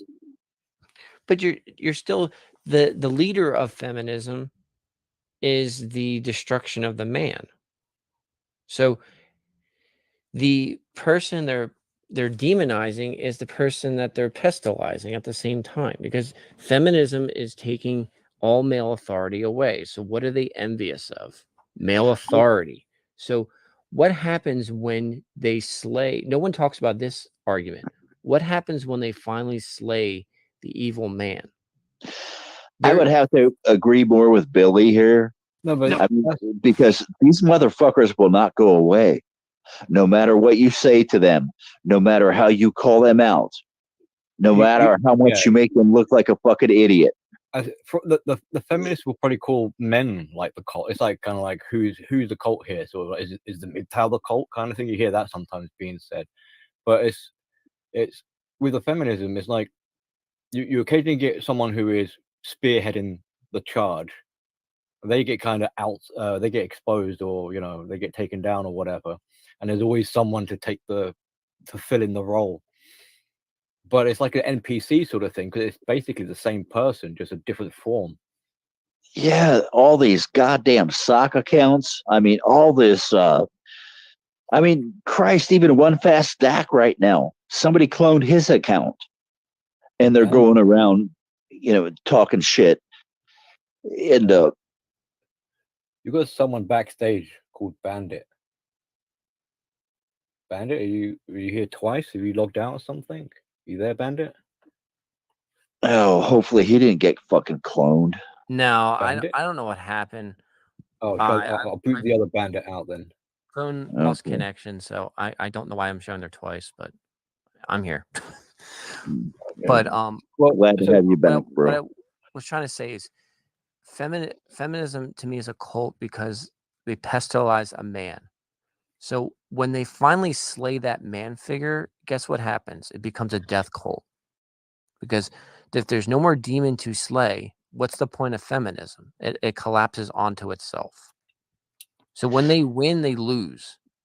Because if there's no male authority, they're not going to be taken care of, and then their biological for kids goes away, and then they hate themselves. And what happens when a woman normally hates themselves? They either drink themselves to death or they commit suicide. Brother, you sound like a young guy, and you don't understand what happens down the road or what can happen down the road. It becomes very different. It becomes very different. Well, now I I've been doing a lot of studies on this. Hold on. I'm not quite done. What you say is very important, and you are a very smart person, but it gets very different down the road. So just be expecting that. Because I'm seeing it right now I'm an older millennial. I missed Gen X by like 2 years. I'm an older millennial. So when I'm seeing the people around my age that took the feminism route that are pushing almost 40, they are regretting all their decisions because they're angry because they felt like they were lied to their whole lives, and now they're understanding to be submissive now, but it's already too late to have kids. And then they start questioning their whole selves, and they get into depression, and they're in the, I have to walk these people off the cliff because their whole lives, they were told one thing when it was really the opposite. And that's the whole thing. That's what I mean by it's a death cult. Feminism only works when you're young because you still have the narcissistic pull of male attention. Once women stop getting the attention when they're older, feminism dies real quick because all their options dry up, and now they're stuck being alone. Then I would say it doesn't work at all. Like not even when they're young. I agree, but I'm saying that they don't feel the results. Yeah. Okay. They get bailed out of their bad decisions until they don't get the male attention anymore. I mean, and then throw a goddamn fit. I mean, to add to it a little bit, we were talking about moments ago about how it's pretty much narcissism is feminism. They're saying now that the wall, the wall defeats the wall. The wall, in a way, is age. You hit the wall, you hit in your age, and disorders get worse with age. So if the wall is hitting them at a younger age now, Mhm. and bearing in mind it's all sort of self-defeating as well. Yes, in one hand, narcissism is more successful, air quote successful, when you're younger, because people haven't wised up and caught on and everything like that. But with exposure and all this other stuff factoring in, Mhm. it's getting harder for them to carry on being either a narcissist or a feminist if they want to split hairs and distinguish themselves separately. But either way, either if they are a feminist or what, whatever their shenanigans they're up to, it's getting harder and harder. And the effects, if you look into the aging narcissist, you start seeing those dynamics playing out at an earlier age. Like with Angley's experience, he could talk about this more. Normally it would be like the ages of sort of 60 Oh, plus. Jesus Christ! That the put me real down. horror, the real horrors of start to show. But we're seeing Yeah. the great cometh. That wouldn't have happened at the who is the one? What age demographic is the great coming from? It's Well, coming from the sort of 40-year-olds. Yeah, you're getting late. yeah, it's getting later and later and later. I don't. Earlier. I don't even know what to call it anymore. Is it the age that's running them into the wall, or their fucking behavior? It's always behavior, because because honestly, what stress does to the body ages a person more than anything else. So, prime example, you could be a healthy woman that is happy, has kids, and you can see it with new mothers and everything else. Their chemistry changes. Someone that just had their kid, you always look at them, they look, their cheeks are all rosy, they're all happy. They might be tired, but they have an aura like, oh, this is a nice person, that they seem to be happy. Now, if you see the opposite, where someone's not happy, making bad decision after bad decision, they've aged probably 5 to 10 years over their contemporaries just because of their bad decisions. Yeah. Mm-hmm. And that's why they say the wall is the wall. It's biology. So you can speed up the process by making bad decision over bad decision. And that stress taking years off your life. This is why stress is so important. How you can manage stress. Yeah. Because stress is a killer.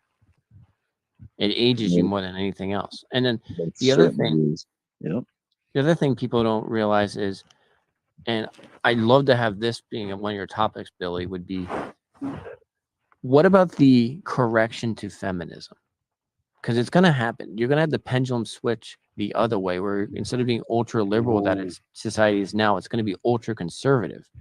I mean, liberals technically are not wrong when they say they fear like the Handmaid's Tale. Like, honestly, pushback from feminism could lead. I'm not saying it's going to. I'm not going to fear and go into their fears, but it could go that route. It could be where you have to go ultra traditional, and then you're forced to have kids at 20. So if you want a glimpse into what this could look like, then look into what's been happening in the air quote survivor healing recovery community. That's like a base model to give you a sort of a starting point if you want to have a look into not a crystal ball, but like as a model of like the counter, the anti-narc kind of thing. That basically they're no different.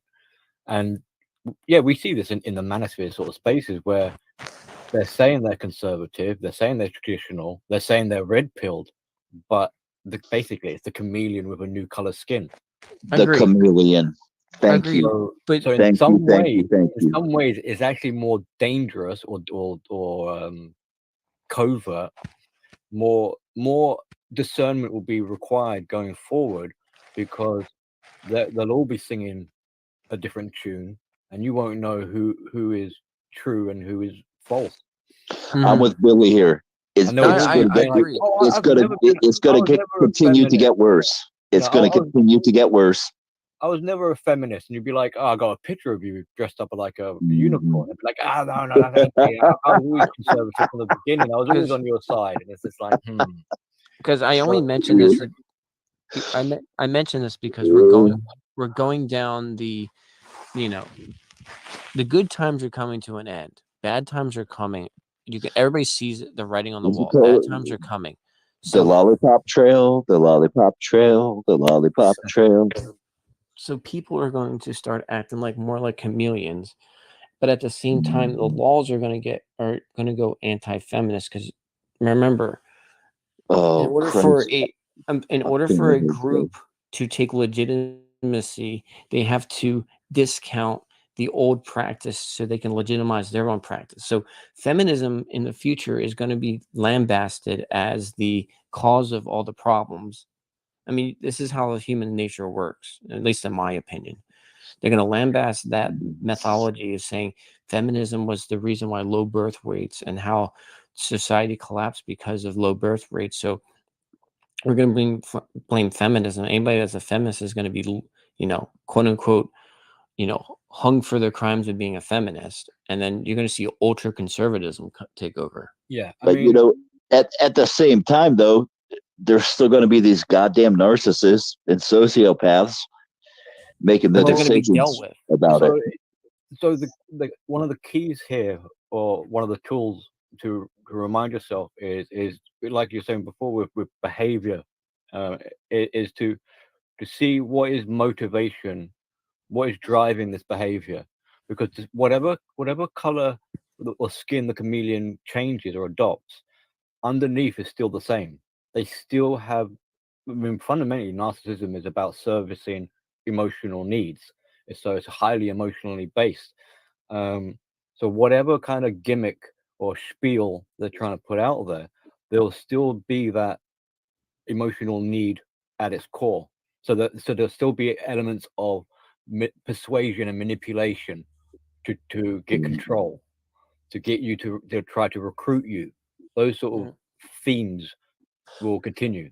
But And I think that men should be has the learned focus. something. That should be the focus. That should be the focus.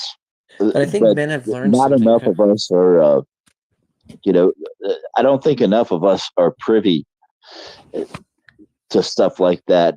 And our friend Billy the Goat here is so goddamn smart. I love listening to his content. Well, the thing comes down to this, though. Like, No. feminism only works when men are ignorant. Okay. There's so many people calling out female behavior right now and toxic female behavior that you can't put the rabbit back in the hat anymore. Like, and this next generation is going to be the first generation where men in their teens are going to have a better understanding of women than women are going to understand men. Oh Christ, I hope so. It's already happening. Like, you already see men not falling for this whole bullshit. Why do you think I'll tell you a little funny kind of joke. I was chatting to one of the dads at the school, and I was saying that in the class you got the girl clique, and there's a boy clique. Now there's more girls in the class than there are boys, but they still got their own little boy and girl clique, right? And I said, there's something about the boys that has a bit of innocence about them.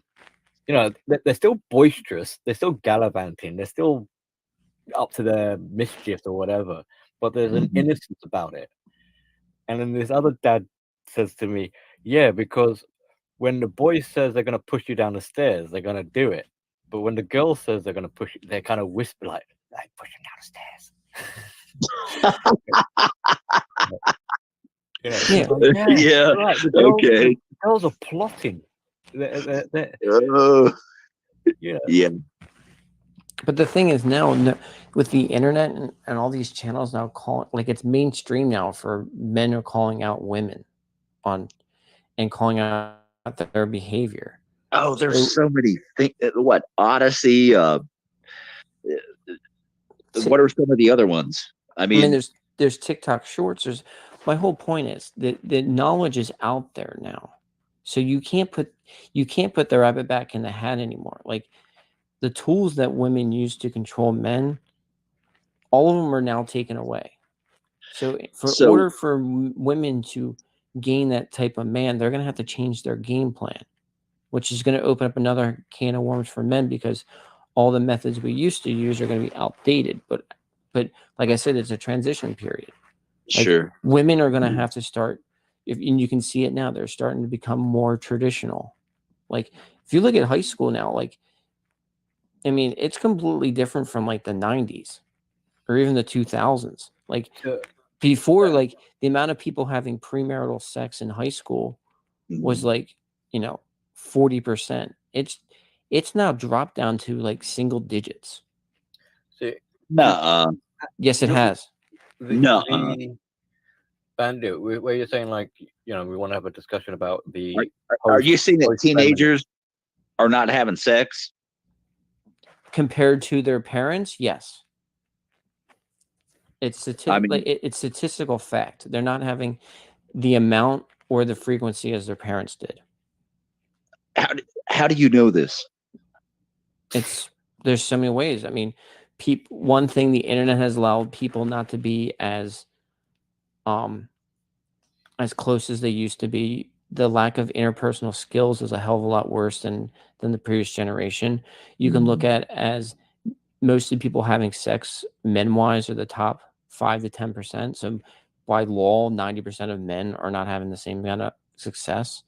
High school-wise, I'm just telling you, the amount of people, they've done studies. You can look up the studies. The amount of people, the amount of the kids that are having premarital sex in high school has dropped significantly since the early 2000s. Now, one thing, I'm not pissed about that. I think that's great news. I hope it's not for, like bad mental health reasons or anything like that. But fucking A, yeah, I'm glad that these kids are not. But a lot of them are saying they're waiting till marriage. So that's what I'm saying. Traditional values, we might not be seeing it as, but I'm saying the generation after generation Z, that generation is the most conservative generation in like the last 100 years. Like the polar shift has happened. Because remember, what do you do as your kid? Your kid is always going to do the counter of what you are. So if millennials are just liberal shitholes en masse, what are their kids going to do? They're going to rebel against their parents. And how you rebel against your parents? You become an ultra conservative. Yeah. And the generation after them, they're going to be ultra liberal because they're going to react against their parents. Well, I try not to put liberal or conservative ideas on my child. I just try to talk to him. I know, but I'm saying it as a whole. I mean, look, look at this. Boomers that had to fight during, or the lost generation had to fight during World War II. They created the boomers. The boomers became freaking hippies. The generation after the hippies became the 80s, and that was ultra masculine. Yeah. Their kids Gen X became ultra masculine. Like, look at the 80s movies. Like you had like Arnold Schwarzenegger and you had supermodels. And that was like the ideal. No, I'm just saying that was the ideal man and woman. No, I get it. And then the reaction to their conservative parents was the millennials. Gen X became the millennials, and then the generation after the millennials would be the Gen Zers. Their kids are going to be ultra conservative. Because you always remember it's the punk rock approach. It's I'm going to be a contrarian. I'm going to do what's not cool. So what's not cool right now? Being conservative. Yeah. So punk rock right now is being conservative, not being liberal. But once upon a time, it was the most liberal fucking thing. Yes. In the world. But this is what I'm talking about. This is you got to understand the way the generations work. And once you understand that each generation's a reaction to their parents, it's the opposite of their parents, everything starts making sense. Yeah. Yeah, Yeah. like fashion almost. So, gentlemen, I think we're gonna close it up here. If that's all right. Yeah. Okay. It's been a Billy, fantastic. thank you for having it open and allowing us to give, what is it, the three of us? Yeah, the three of So us let's not to. forget Truth Anchor, who was here earlier as well. So Okay. But just for allowing us to all have this conversation. And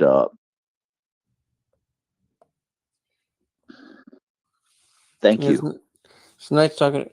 Nice talking to everybody. oh, it's great having you on. It's been great having this conversation. So many gems and nuggets I feel were in here. Mhm. And I think it opens up conversation even further, like branching out. So, and everyone in the chat that's been following Yep. along, thank you for doing Definitely so. catch everybody around. Yeah, and for the next one. So, from all of us here, have a good evening and Nice be well. talking to you, Billy and Angler. Thank you, Bandit. Thank you, Angler. Thank you, True Angler. Bandit, good conversation, bro. Yep. And I will see everybody Billy, Monday. Billy, always a pleasure. Thank you, sir. And likewise, sentiments and sunshines and rainbows, everybody. All right. Well, until next time. Till next time. Okay. Till next time.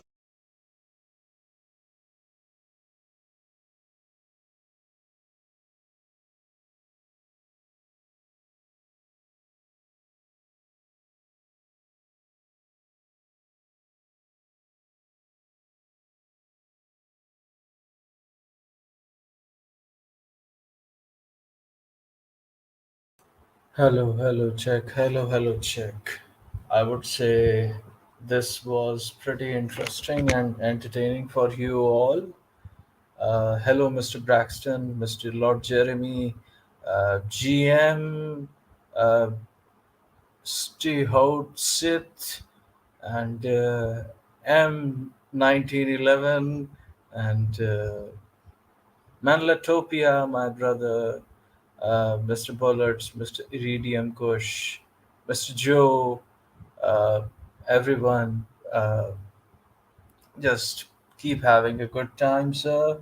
And we are going live, and we would be joined by Good Mother very shortly, within 10 minutes, and that is why I am here as well. So,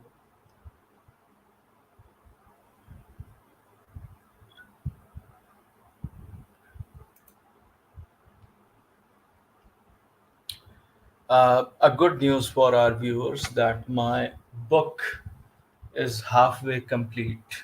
So,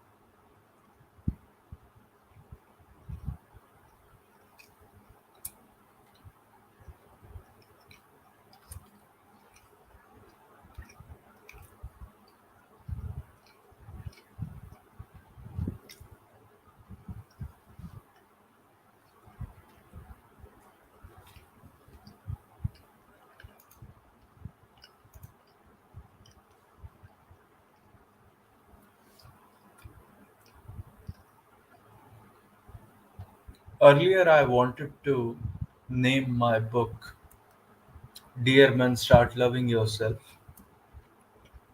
but I have saved that title for another book another day. I want to first of all present the sad state of affairs that we are in. So that is why I have titled my book The Modern Man, the Eunuch. So that is pretty interesting. And I would be going through ruminating some of the chapters which I have written, but the foreword of the book would be written by Mr. Bullets himself. And other than that, I think that Good mother would be here very shortly.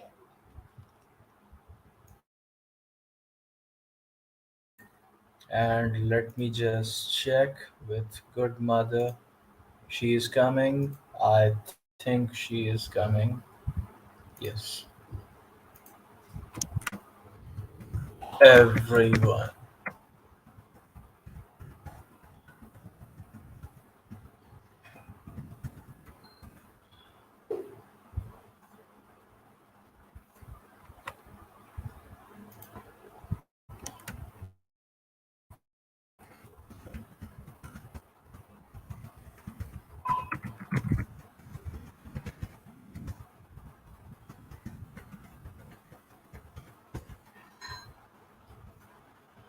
So, well, the dark age to come. Mr. Jeremy. Oh, where are my manners?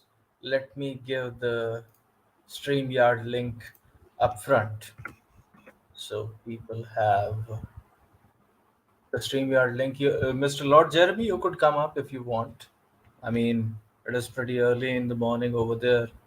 I realize that, but hey, it's a Sunday morning, so you could come up. The dark ages, I think that I'm not in a position right now regarding the dark age to come because we can't predict the future. So I think for a second that on a second thought, I think that I can't predict the future and what is the future going to be like a matrix sort of Animal Farm 1984 Orwellian dystopian reality. I don't know as of now, but I think that we are progressing in that very direction, and just let it be. I mean, the dark age or whatever is going to come, it is going to come anyways. By 2030, 45% of women would be single and childless. I mean, they are. They are. Oh, you are joking. No, it's fine. I mean, it is going to be a dark age for humanity, anyways, but in that regard, I'm just sorry. I can't monologue. I can, give a duet of a, podcast, but I can't have a monologue on my own. I really don't have any that sort of substance. I could add something to the conversation regarding to my skewed and a little bit of whatever I have experienced in a while, but I can't do a monologue. That is one of my shortcomings that I have noticed over a period of time. I mean, if there is a given topic or something, of course, I would be able to elucidate on that. But apart from that, I'm totally a dud in that regard. Anyways,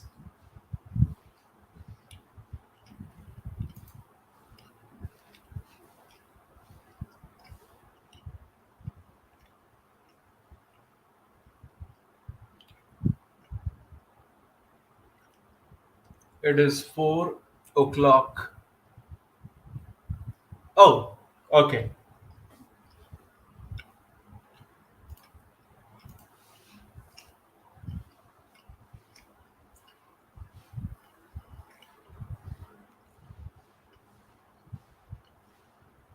What makes a great leader? Leaders are of two kinds, according to me. One is a truth teller, the old man who would be screaming at the top of his lungs, uh, saying that Sodom and Gomorrah are going to get destroyed. And the other one is a leader like Julius Caesar, who would eventually be actually assassinated by his own fellow comrades. So that type of leader, the one who is a madman, who is actually, castigating people from Sodom and Gomorrah,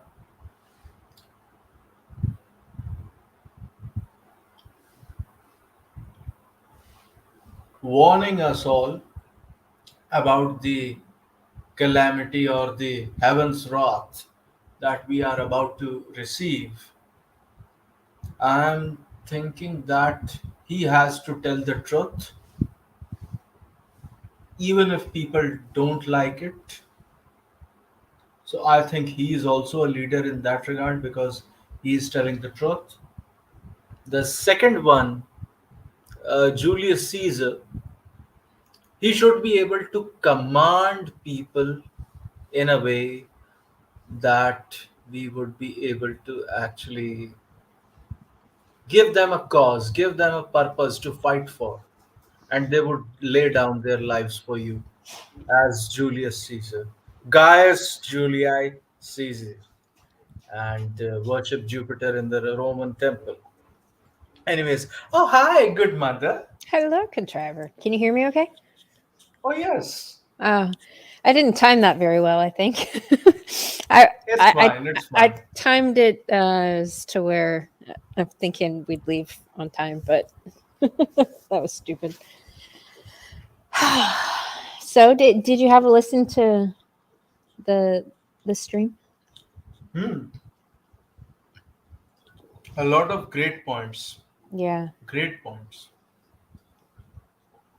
Yeah, something that I wanted to kind of elaborate on and kind of dissect a little more.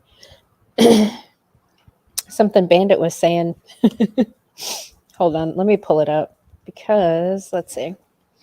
I made some timestamps. You DM'd me the timestamps as well. History, where are you?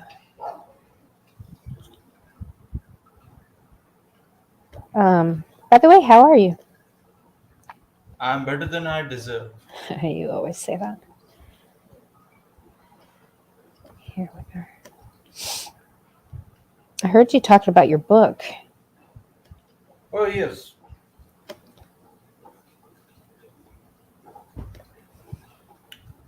I think healing has to come only after we recognize and realize and notice the problem at hand. Yeah. So I'm giving a problem, first of all, just a statement of facts, nothing more, Mhm. nothing less. Then I would give a solution. Yeah. So So the first book, is it a final solution? I mean, you already know my thoughts on Yeah. what is a matter called patriarchy and why it is the natural order of any given civilization. Yeah. Apart from that, a solution for men to have something to hold on to, Yeah. including their precious lives, is what I want. I don't want men committing suicide en masse. I am really very, very worried and concerned about the physical and mental state of well being of men in Yeah. general, Me too. regardless of religion, race, creed, color, culture, civilization, whatever. So, in that regard, I would be at least saying something that would not be disingenuous or insincere on my part, as well as at least they would understand that someone is saying, even if they would think that I'm being facetious or something, Hmm. even then it would be at least uh, a pleasing word, a soothing word for them, which I would be able to say. Now, is it going to address just the guys that are contemplating putting a gun in their mouth, or is it going to address all the ones that are like drinking and drugging themselves slowly to death too? All men, because uh, uh, uh, I learned, and when I was interviewed by Minka, I also mentioned this, and this has always been mentioned by Adam Lane Smith. You know him. He's a relationship and matrimonial counseling expert, marriage Mm-hmm. counseling expert. So he tweeted that male depression is a culmination of, or I might be missing some appropriate words, but here is the gist of what he tweeted. Male depression is a consequence of learned helplessness, Mm-hmm. but health providers actually treat male depression like female depression and make them feel loved instead of being powerful. Mm. So that's why it doesn't work. Exactly. Because the approach is completely inverse, it is Yeah. the other way around. Yeah. So, in that regard, men could be interested in their own psychology, in their own mental well-being. In a layman's definition, they can't do, clinical psychoanalysis of themselves, but Right. at least they would be able to know what are their own flaws and how to correct them at a very minuscule, microscopic level regarding their own self, not Mm-hmm. regarding anybody else.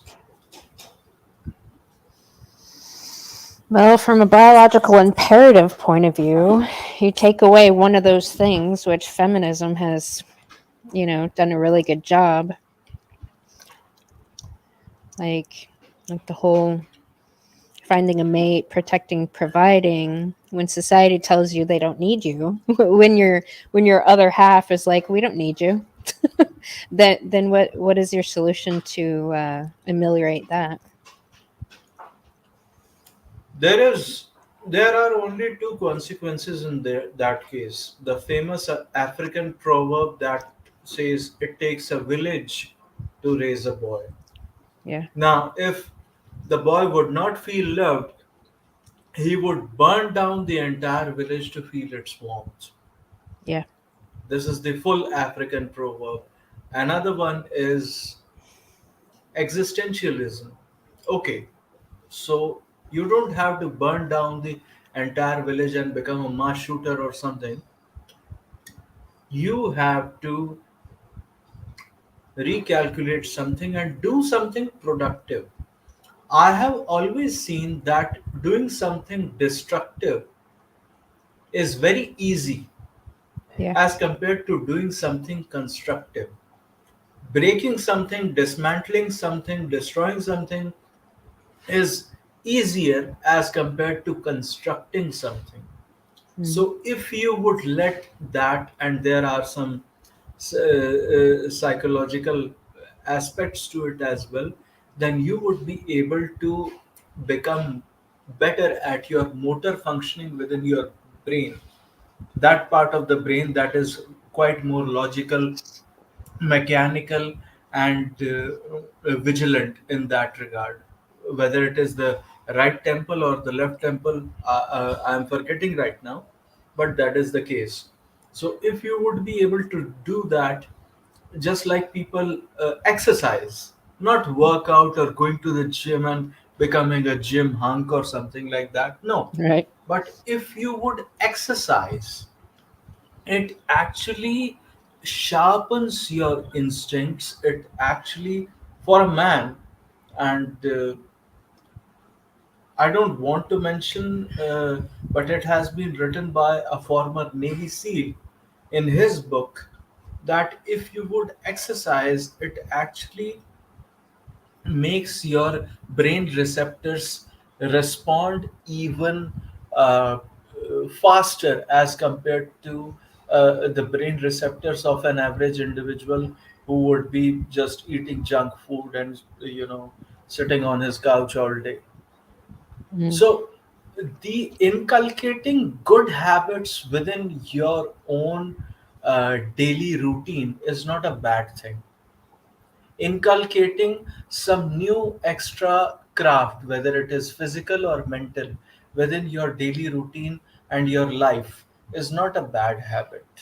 Whether it is relating to religiosity, whether you learn to pray, to even play an instrument, a guitar or something, like in our days, we used to woo a woman by playing guitar. Right. Right.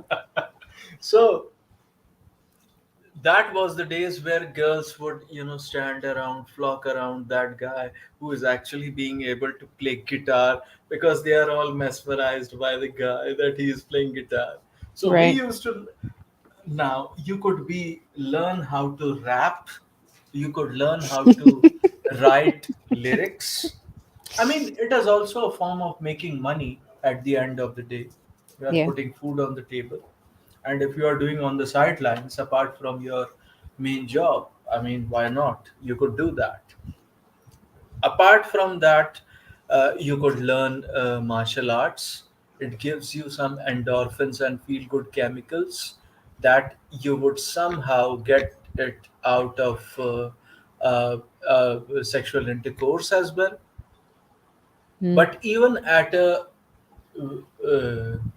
larger point, you would be benefiting your, because this physical body is your permanent address, and you have to make it the best. uh, you have to lay the foundation for the best building that is available. So living a life up to your maximum potential is not a wrong thing. Just like I have purchased a motorcycle, I ride it around. I love it. I Yeah. love it. So that is why people have their own different aspirations. People have their own different. I mean, some way or the other, you have to be a little bit physical. That is the trait of being a man. And then you have to indulge and engage in activities that you like, apart from your main bread and butter livelihood. So this is how you would be able to ameliorate the situation in a way that you would see positivity as if it is blessing in disguise. Mm. Existentialism. Yeah. So I'm more concerned about existentialism rather than nihilism, which is just like you pick up an AK-47 and shoot a bunch of individuals. What good that Right. is going to achieve? Right. Yeah, it's not. No, well, unless they're all feminists, you know. It's just knocking a few heads Well, off of that that is your hydra. job. That's my job. That's my job. Well, well, I'm looking forward. I'm looking forward to your book. Can't wait. Can't wait for the audio. Audio, in Oh, audio, you have to also voice. okay. I'll help with that. So, are you gonna put it under your real name and like have a picture of you, or are you gonna do like a Anonymously. I mean, Okay, this is good. this name which I have chosen for myself, Yeah, unmuted contriver. This is yeah, going to be my pen name. So pen name is something. Do you understand the concept of pen name? yeah. Okay. So But in India, you can explain it for the audience if you okay, like. so for the audience, the thing is, pen name is something. What used to happen in my context, I could tell them. I mean, uh, people used to write poetries for revolutionaries in India during the British colonization, during that colonial era. So the British banned poetry of that very individual and arrested him and jailed him. So what did other people used to do? They used to meet them in jail, and they used to give them a pen and a piece of paper or a pencil.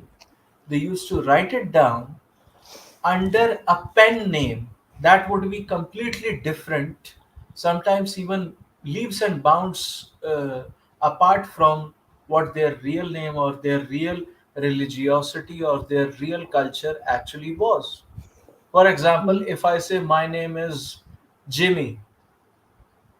It doesn't mean that I have become Jimmy Fallon or something, or Jimmy Kimmel, but it is just that I don't want to associate myself with my Indian context name, and that is why I'm using a pen name Yeah. to actually write, and that comes under freedom of speech.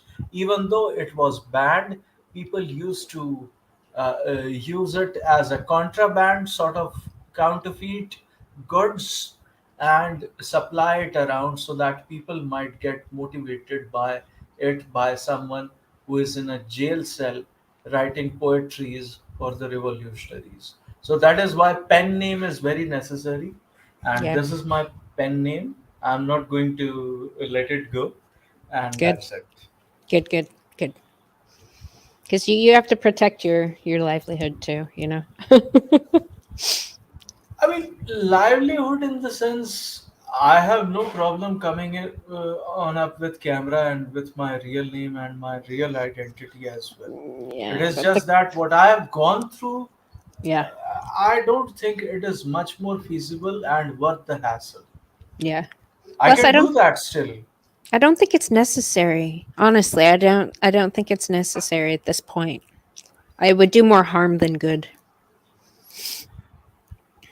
Not harm in my case, but I would say overexertion. Mm. I would feel overexerted Mm. because it drains much of your constructive energy, and Mm. life is just a dance between time and energy. Yeah.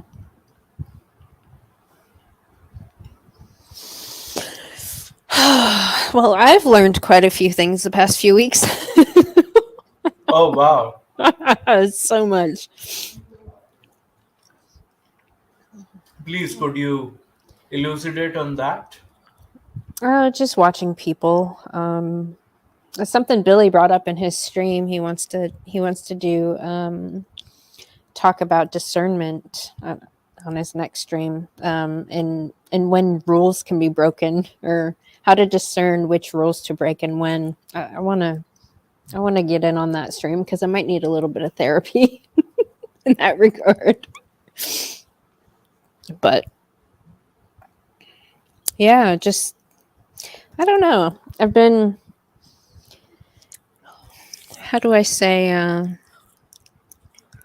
going down some rabbit holes. Many. There were some people at work that were talking about astrology. One of the dude's girlfriends apparently is the same sign I am, and he was like asking the rest of the people, what their sign was. So I kind of went down a astrology rabbit hole. I forgot how many fucking crazy bitches were in that arena. The whole magical thinking field. I mean, it is all about mysticism. I mean, there is a Yeah. lady called Mandy. She brought up Sadhguru. Yes, I know him for a fact. I Fuck. Sorry, Mandy. I never responded to your email. I keep forgetting. Yeah, I got your email, Mandy, about the whole Elspeth thing.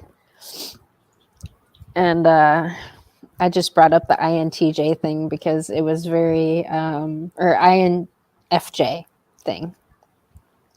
What is Because it was INFJ, by the way? INFJ. It's one of the Myers-Briggs personality types. It's actually what Billy is, and quite a few of the gentlemen that frequent the channel. But I mean, I'm fed up with the psychological jargon. I can't. right I, now, I mean, there are so many standards and so many jargons that I I can't know. wrap my head around it. Right, right. No, I just said I find it strange that Mandy mentioned being an INFJ. Like within the same day as Elspeth also claimed to be an INFJ on her fucking channel, and I was like, that's a little shady. My skepticism for people I haven't had a conversation with before. I mean, email's one thing. You can say anything in an email, but an actual one-on-one discussion is quite different. I also learned that, yeah, I might save that for a later one, actually. Yes. But yeah, might need a backstage convo. Yes. Yeah, catch up a little bit after this. Yes, Lord Jeremy's an INFJ too. Yeah, a lot of the guys that come here are INFJs, which is one of the more rare personality types for men. Which is strange how in this little community here we have an abundance of them. Anyway, I digress. Something I wanted to here. Let me share this here. Something I wanted to speak to something Billy and Bandit were talking about on this. And you know what? I'm going to share the link to this. I'm also going to put it in the description and tag Billy. Because this whole stream was good. I was listening to it while I was at work. His monologue before the gentleman joined the panel and the rest. But here. So by that definition, would you say feminists are all narcissists? Yes. Because they have the same traits. Yes. Yeah, I've been saying this to good mother for ages. we keep saying feminism came. I'm going, no, Gary, no, it's narcissism. It is. Good question. Because my whole thing is the only reason why feminists are feminists because they don't want to submit to a man. That's their whole argument. It's the fear of submission. We're having great topics. We're having like multiple streams. Like we can go off into different tangents. Like I feel like each area of our conversation could be a whole stream of itself.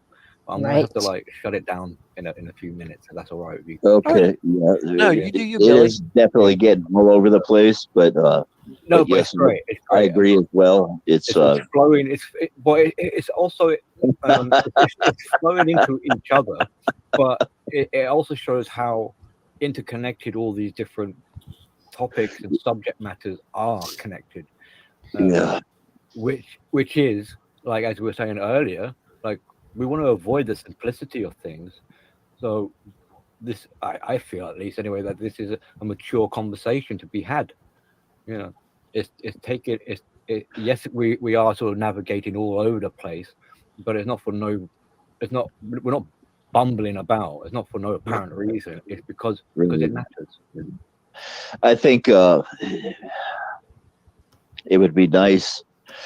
I'm gonna pause it right there. Hey, Jason, I saw you were typing in earlier. I think you were misunderstanding what the topic was.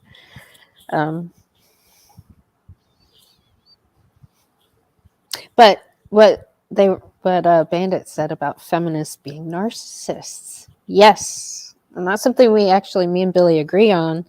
I don't really care as much about which came first. I focus primarily on a political group that seems to be brainwashing and fucking up the world. So the feminists are the majority group responsible for a lot of the chaos. So that's why I primarily focus on them. Because a lot of these crazy bitches are made by other crazy bitches. So something Bandit goes into coming up is how it's a fucking death cult, which is super important because he's right. If it came back to the simplicity between men and women, and because that's important, but for whatever reason, that's been completely divided. Well, it's divided because certain groups want to control another group. Okay. So, and then it's a clash between who wants to take power. So right now we're in a crossroads where male authority is demonized and women's authority has been, proselytized. Okay. So Mhm. in a world where anytime a male takes authority is going to be demonized, and a woman taking the same amount of authority gets, pestilized. This is the shit that's happening because we're right now we're kind of in a flux time period. We're in conflict. Okay, we're in a transition period where male authority is getting basically passed on to women, and we're in this transition period. And anytime you're in a transitional period, there's always going to be conflict, and there's going to be turmoil because the old guard wants to keep it the way things used to be, and the new guard wants to take on this new role. Mhm. However, any kind of experience from another generation where they say we tried this in our past and it failed, and they're not listening, and it's just passing the brick down to the next generation. Like, if you notice, most feminists, do they listen to their parents? Do they listen to authority? Do they listen to their Oh elders? no, they're No, actually no. They listen to other feminists, and they will listen to their mother if their mother's a feminist. By the way, yeah, Jason. Also, I know you and Bandit are both going to have completely different viewpoints on certain things because you are a business owner and you come from that kind of realm in society, and Bandit comes from corporate. So he has to play all the games in order to keep his fucking job. So a lot of what he talks about is through his experience from that. I know you guys would I know your viewpoints on leadership are a little different.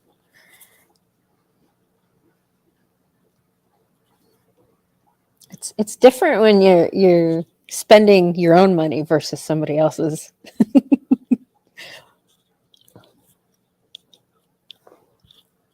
Hey Joe, how are you?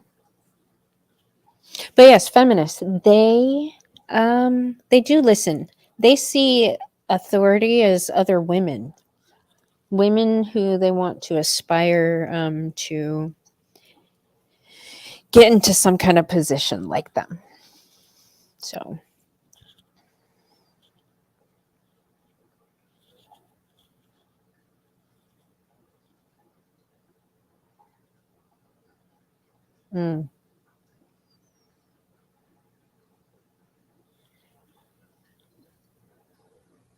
yeah, there is. Actually, that's something I think what Jeremy said earlier, the first time this played through. Feminism is a religion. What's the word for it? I mean, they're encouraged.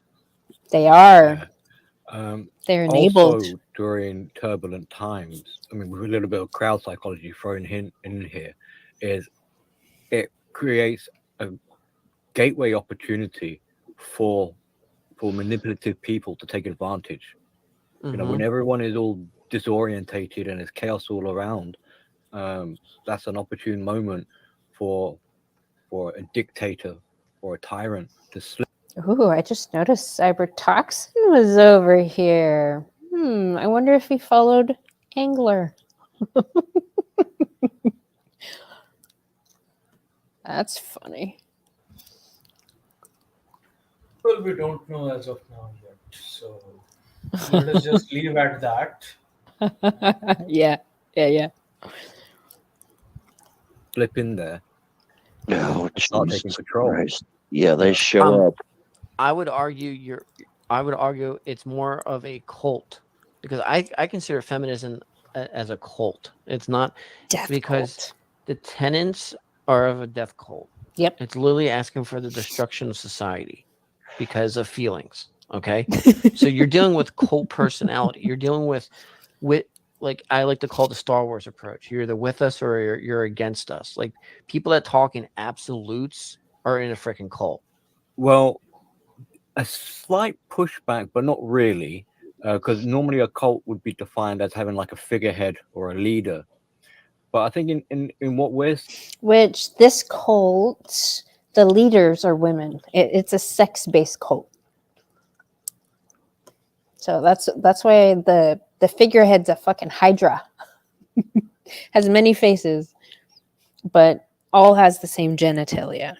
So it's a sex-based death cult. I think we can deduce it too. we're seeing like the viper with 7 heads.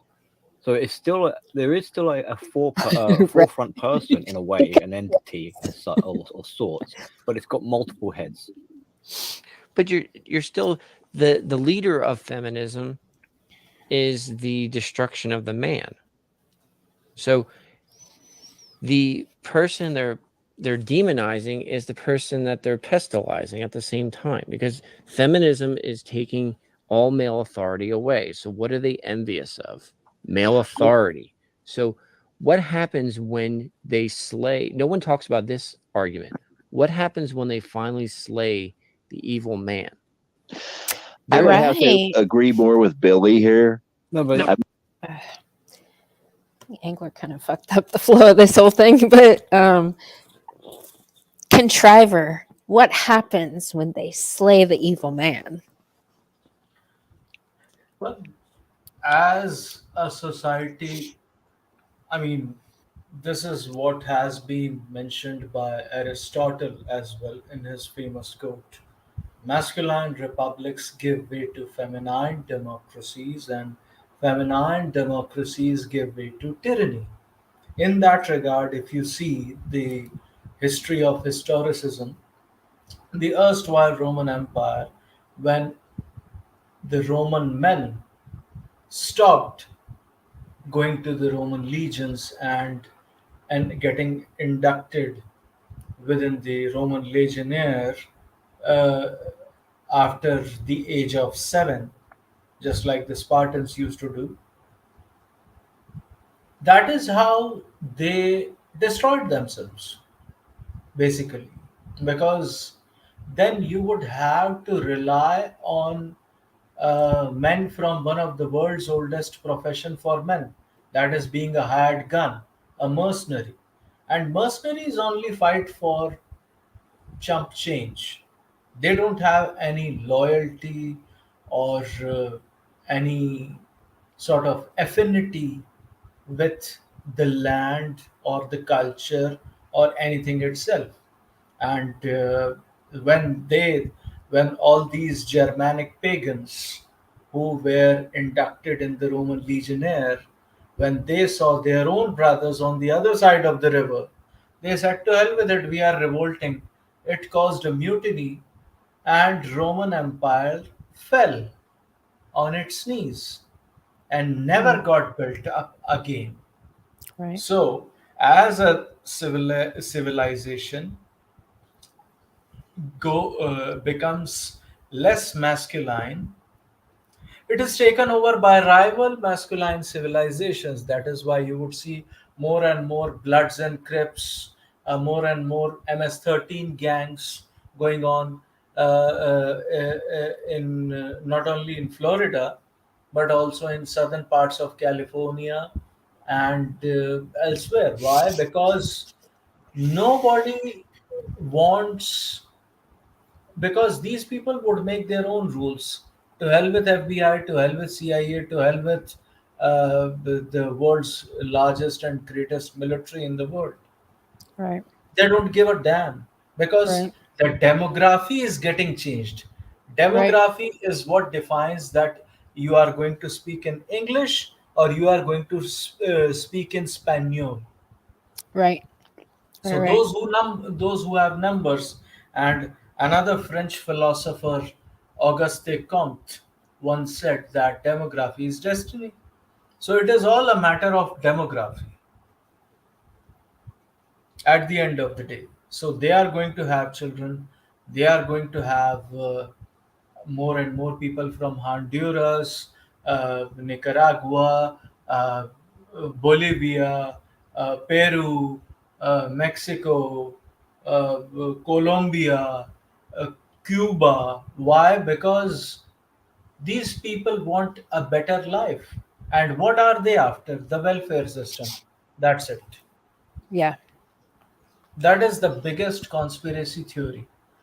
The Syrian refugees who went to Europe, they went to a country called Denmark. Hmm. Denmark was famously known for giving welfares and whatnot, just like the Scandinavian countries. Hmm. So Denmark said we are not going to give any sort of welfare to anybody. Forget about these refugees. We are not going to give it to our own citizens. Good. Within 48 hours, all of these people moved out of Denmark and went to Sweden. Right. Right. Right. See, and that's what a lot of people don't fucking understand. It's like you don't have to, you can cut these programs and people will move. Like they will go to where they can get free shit. Exactly. And I was reading somewhere that there are only 500 billionaires in America or Right. something, Hmm. not too much. The American economy is of $800 billion, if I'm not mistaken, according to the Treasury Department or something. And one of the fact is that if all of these billionaires relocate somewhere else. Let us just say, for example, they relocate in Switzerland or in New Zealand or in China or India, somewhere, Japan, for example. Who is going to pay the large chunk of the taxes that these people pay, whether local or income tax? Nobody. They're All gonna these jack. hashtag. That's Then, why California is jacking up taxes right now because so many of the fucking moneymakers left their state. I mean, Elon Musk left. He went to Yeah, Texas. they're trying to even do like a oh, I saw it. It's some bill that they're trying to fucking pass where they can tax people who have already left because they used to live in fucking California.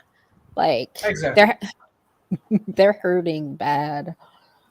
No, no, no. But the thing is, just like that Denmark stopped giving welfare to anybody, they're even their own citizens. Good. Then refugee crisis was solved within 48 hours. Yeah. Okay. So if government would run out of mooching off money from all these money makers who are Mhm. generally men, what is Yep. going to happen? I see it in a male female context because it is much more feasible Yeah. in that regard. Whether it Yeah. Yeah. is you see Jeff Bezos or whether you see Bill Gates, all these people who are divorced and making uh, a quarter of what they used to make earlier. Now you would say, oh, Jeff Bezos did this and Elon Musk did this. Well, even if that is the case, why people want to turn a Nelson's eye towards the fact that the reason why these people are paying such exorbitant amounts of money in divorce settlements and alimony and child support is because of the laws that have been put in place via activism. Mhm. So if there would be nobody to pay the wife, who is going to pay? Nobody. Nobody. So nobody. Yeah. And then what would happen is the state would raise their hands in the air and say, we can't fix this. Either work with your man, either work with your husband. The state would be reinstating conjugal rights of men and Right. going back to the days when we were in the 80s, for example, when no fault divorce was not the law. A Mhm. divorce would only be granted to you when you have committed adultery and you have substantial proof for that evidence. If you don't have that, then you would not be granted a divorce. And at least that would be a baby step. And I see people moving in that direction because women are generally making more money than men. And on an average, I would say men are lagging behind in terms of, I mean, blue collar or white collar payment. The taxes are so high that even if they are making $200,000 or $300,000, they would not be able to sustain a lifestyle for themselves, let alone for their missus and their children. I Right. mean, I was just looking at. Do you people have diapers there, like Mammy Poco pants and Huggies diapers in Yeah. America? So I Yeah. was looking at the cost, and it was like, oh my god! Yeah. I mean, just raising a child takes so much amount of money from you people, and the sacrifices which you have to make. I It don't is know. just, I I mean, in think, this day and age, not 20 years ago.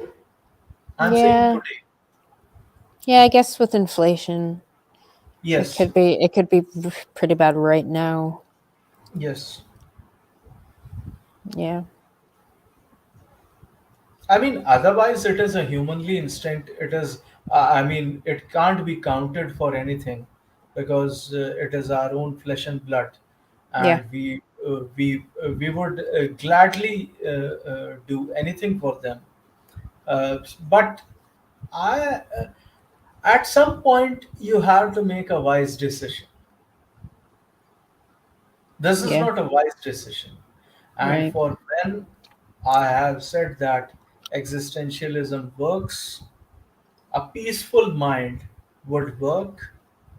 I mean, just like what happens is when we get a little bit emotional, we cry our eyes out, and after crying in our cups, we get somewhat stable sometimes, and Yeah. we get back to work after Yeah. mourning for a while. So the period of mourning is always going to be there, but I believe that is not going to be the case with women because by 2030, that is Mm. only 7 years from now, both of us are going to grow old as we discuss. But 45% of women worldwide, Yeah. not only in US or the Western Hemisphere, in India, I was reading somewhere that 20% of Indian men and women are single right now, who are of marriageable age. That's crazy. It's so much higher here, contriver. No, but apart, look at our population. We are 1.4 billion people. I Out of know. that, only 20% people are single. Can you imagine what would be the amount of population who would be single, childless, without any proximity towards a male or a female? Yeah. And and in the case of women, vice versa.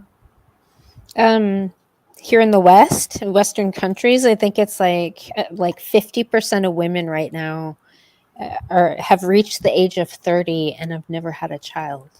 That is fucking unprecedented. And a lot of these women think it's still going to happen when it's not for a lot of them. I mean, at 35, geriatric pregnancy kicks in. Everybody Yeah. knows that. It is just that they disregard basic biology into manifest.com, but whatever makes them happy. I mean, Oh, no, no. A lot of them have already fucked up their bodies to where they're not going to be able to get pregnant. They're going to have to. Oh, that's another thing I saw. The Davos. I was watching the fucking feminists at Davos, and they are really trying hard to get medical insurances to pay for more in vitro services because a lot of women that finally are settling down are having a hard time conceiving. And so they have to go that, the science route, and it's fucking expensive. Now they're trying to get more health carriers to fucking pay for it, and they're gonna do it, which is Well, gonna jack up everybody's fucking rate.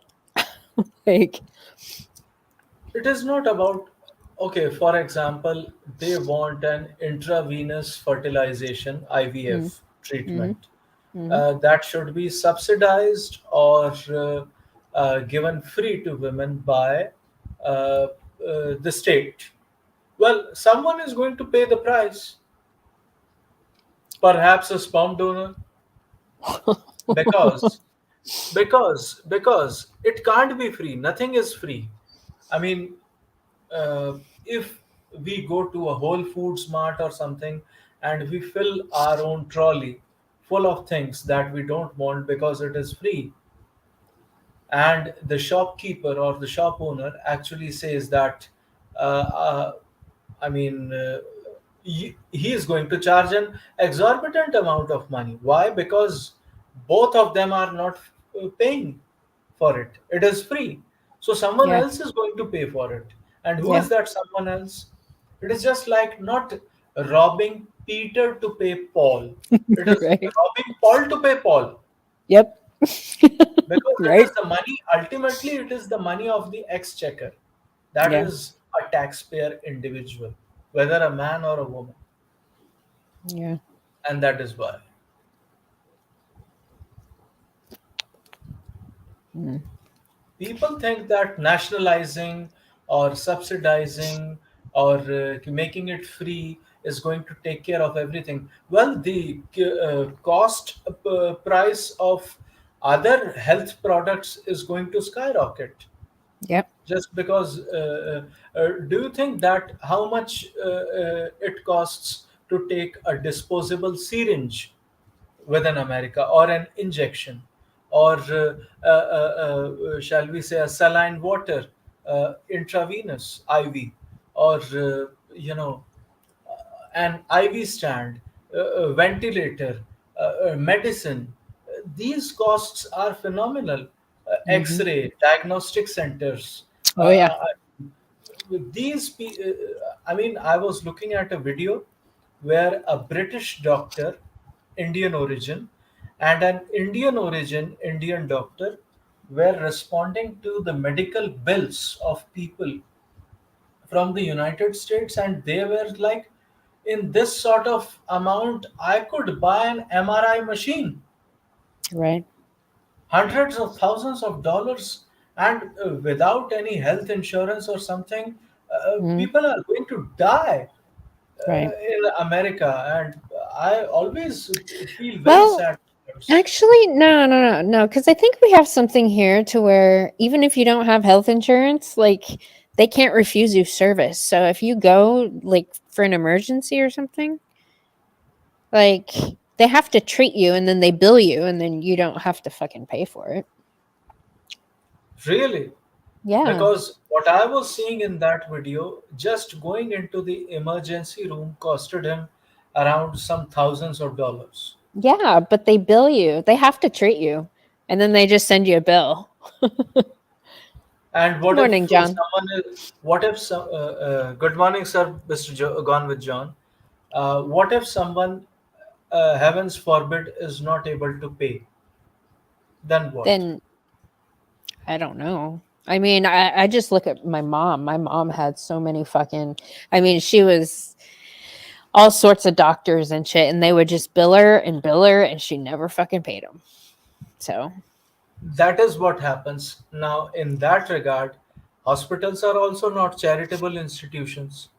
right. So That's why a lot of they, hospitals will go out of business. That's why, exactly. I was exactly. getting to that. I Yeah. was alluding to that only. As a Yeah. consequence of that, not paying the bills, that happens. Yeah. Second of all, I have seen some of things that people take loan or mortgage something for going for a holiday trip or something. People have to stop doing that. I have seen some of the Yeah. people who took a loan and went to a holiday trip. Loans are for your car What? loan. That's so fucking stupid. Why did, oh man. Yeah. and then they are not able to pay the loans because it Right. is unsecured loan, and that is why the banks actually collapse. Not Right. SVB and this signature bank. All Right. these banks are going woke, and I'm telling everybody, please, the audience as well as good mother, please pay attention to what I'm about to say. Please don't deposit your money in a bank. It is just a safe vault. If you buy a vault within your own house and keep it there, just keep it there hidden or buried somewhere in the basement or something. Don't buy or don't invest in a bank, because if you do, and tomorrow if the bank goes, god forbid, woke, just like SVB and Signature Bank went, it Right. would be a Lehman's brother moment all over again, and Right. that would lead to a global banking crisis, Yeah. because the banks are going woke, and they could withhold your own hard earned money from you. So I don't think that is a good investment idea. Plus they don't give you very good interest rates. I mean, in India, it is around 2.5% or to 3.5% in a savings bank account, and that's it. You people only get 0.5% or 1% interest. So why would you want to put your money into that? Instead of that, buy some gold and silver coins. That is actual currency that has been for years, and that is actually going to help you a lot. God forbid if the time of crisis ever comes. Yeah. I know. Bandit's been talking about that. Bullets has been talking about that.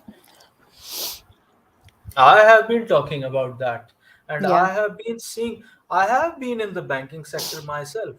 I I know. know for a fact what all these shenanigans have been up to since 2017. These people Yeah. don't want people to know as to what they are celebrating in the name of International Women's Day. If a Right. bank is celebrating, a private bank is celebrating International Women's Day. Yep. No, fucking every corporation does, and it's fucking ridiculous. Like the one that I currently work at, they have so many events for the month, this whole month for women. It's like it's Is so that a fucking vagina history stupid. month or what? Apparently, March is Vagina Month. Yes. Okay. Yeah. I don't get it, but it's like they're and people Then like Juneteenth oh is Gay History Month. right, but people that are actually responsible for the place, they have no fucking idea what the agenda is and what they're like letting pass. Like it's The so way fucking weird, man.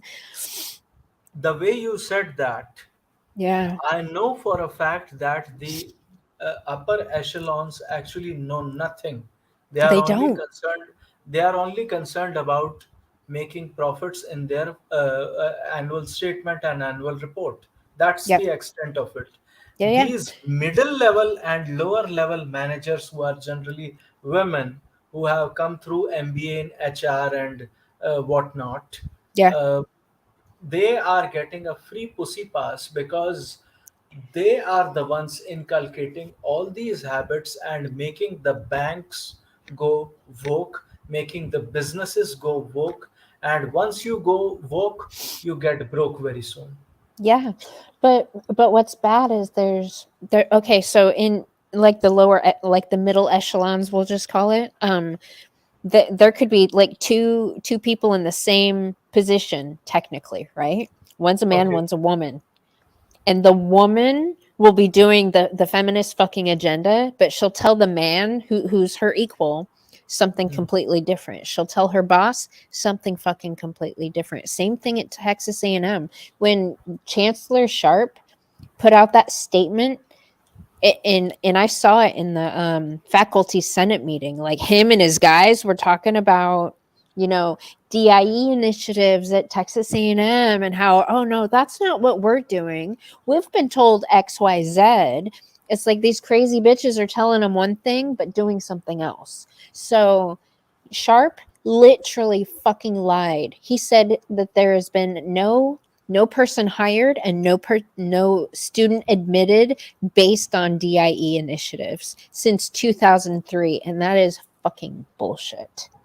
The Well, majority of their people that have been hired and their student who admissions was have that? changed so bad because of that Who shit. who was that Dick Van Dyke sort of a feminist historian professor whom we discussed once, and she was all about smashing the patriarchy every once in a while in her Wolf. Twitter bio. Yes, Ivy Wolf or something. Are you talking the one at Texas A&M, the gender studies Yes, yes, professor? Yeah, yeah, yes, yes, the bushy looking one. Yeah, yeah, yeah. yes, I have yes. not seen her. I have not seen her in a meeting since she flipped out on camera, and I fucking criticized her fucking heavily for the stupid bullshit that was coming out of her mouth. I have not seen her speak up again Well, because but apart from that, I think most of these professors are the Mhm, ones that need to be booted out. they And do. the thing is, it is a self cannibalizing system that they make. So, Yeah. in India, in a leftist university called JNU, Jawaharlal Nehru University in Hey, Delhi. hey, Yeah. contriver, will you monologue for a second? I'm gonna still listen. I'm gonna make a sandwich though. I'm kind of Okay. snacky. Okay. Okay. Okay, Okay. but keep. I'm gonna still listen. Keep talking. Okay. Fine. Fine. Fine. Okay, so what happens is the graduates who come for a degree in some, gender studies or some any other study, what they do basically is that they allow people to come in, ensnare and indoctrinate and brainwash them.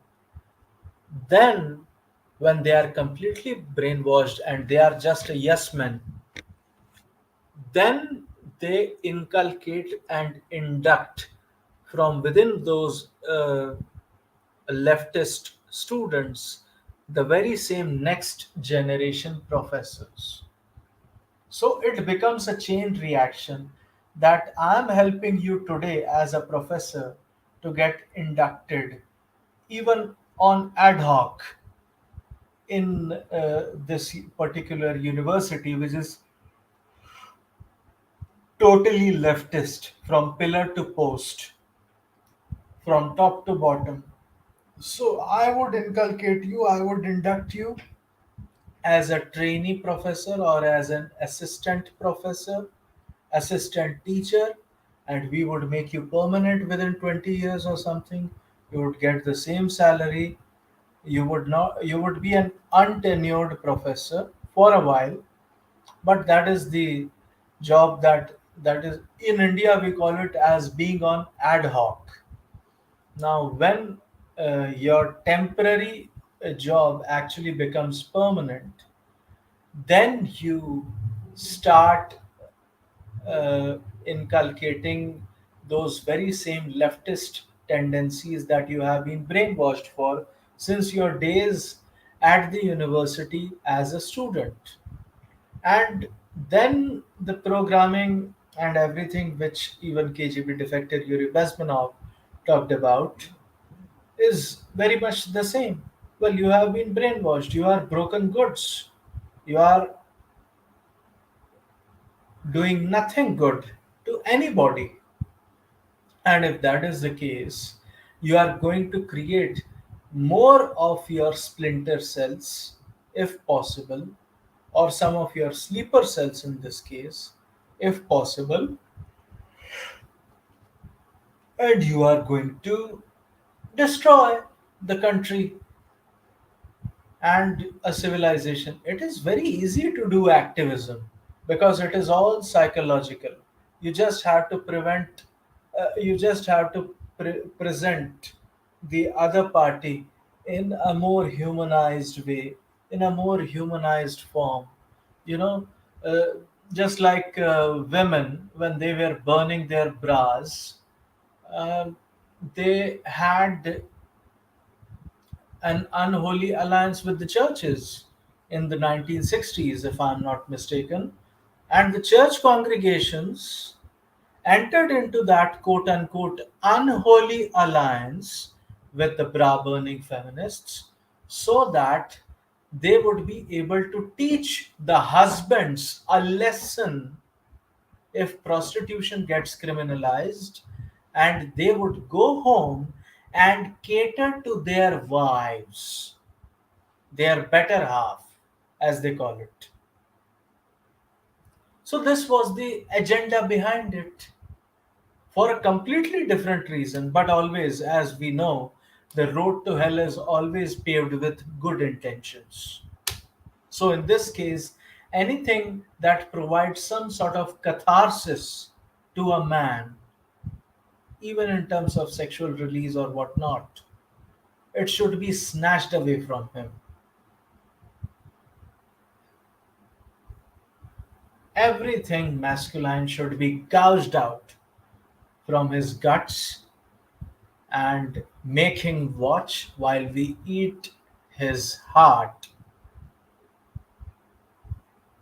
alive, and he would be watching in a corner in shock and horror and sorrow. That is the case. So, in that case, I think we the portrayal of women was as such. Aren't they human? Aren't they human? In the case of homosexuality as well, aren't they human? Aren't they human? In the case of drag queen story arts as well, you would say, aren't they human? Well, everyone is human around you. Are we human or are we not?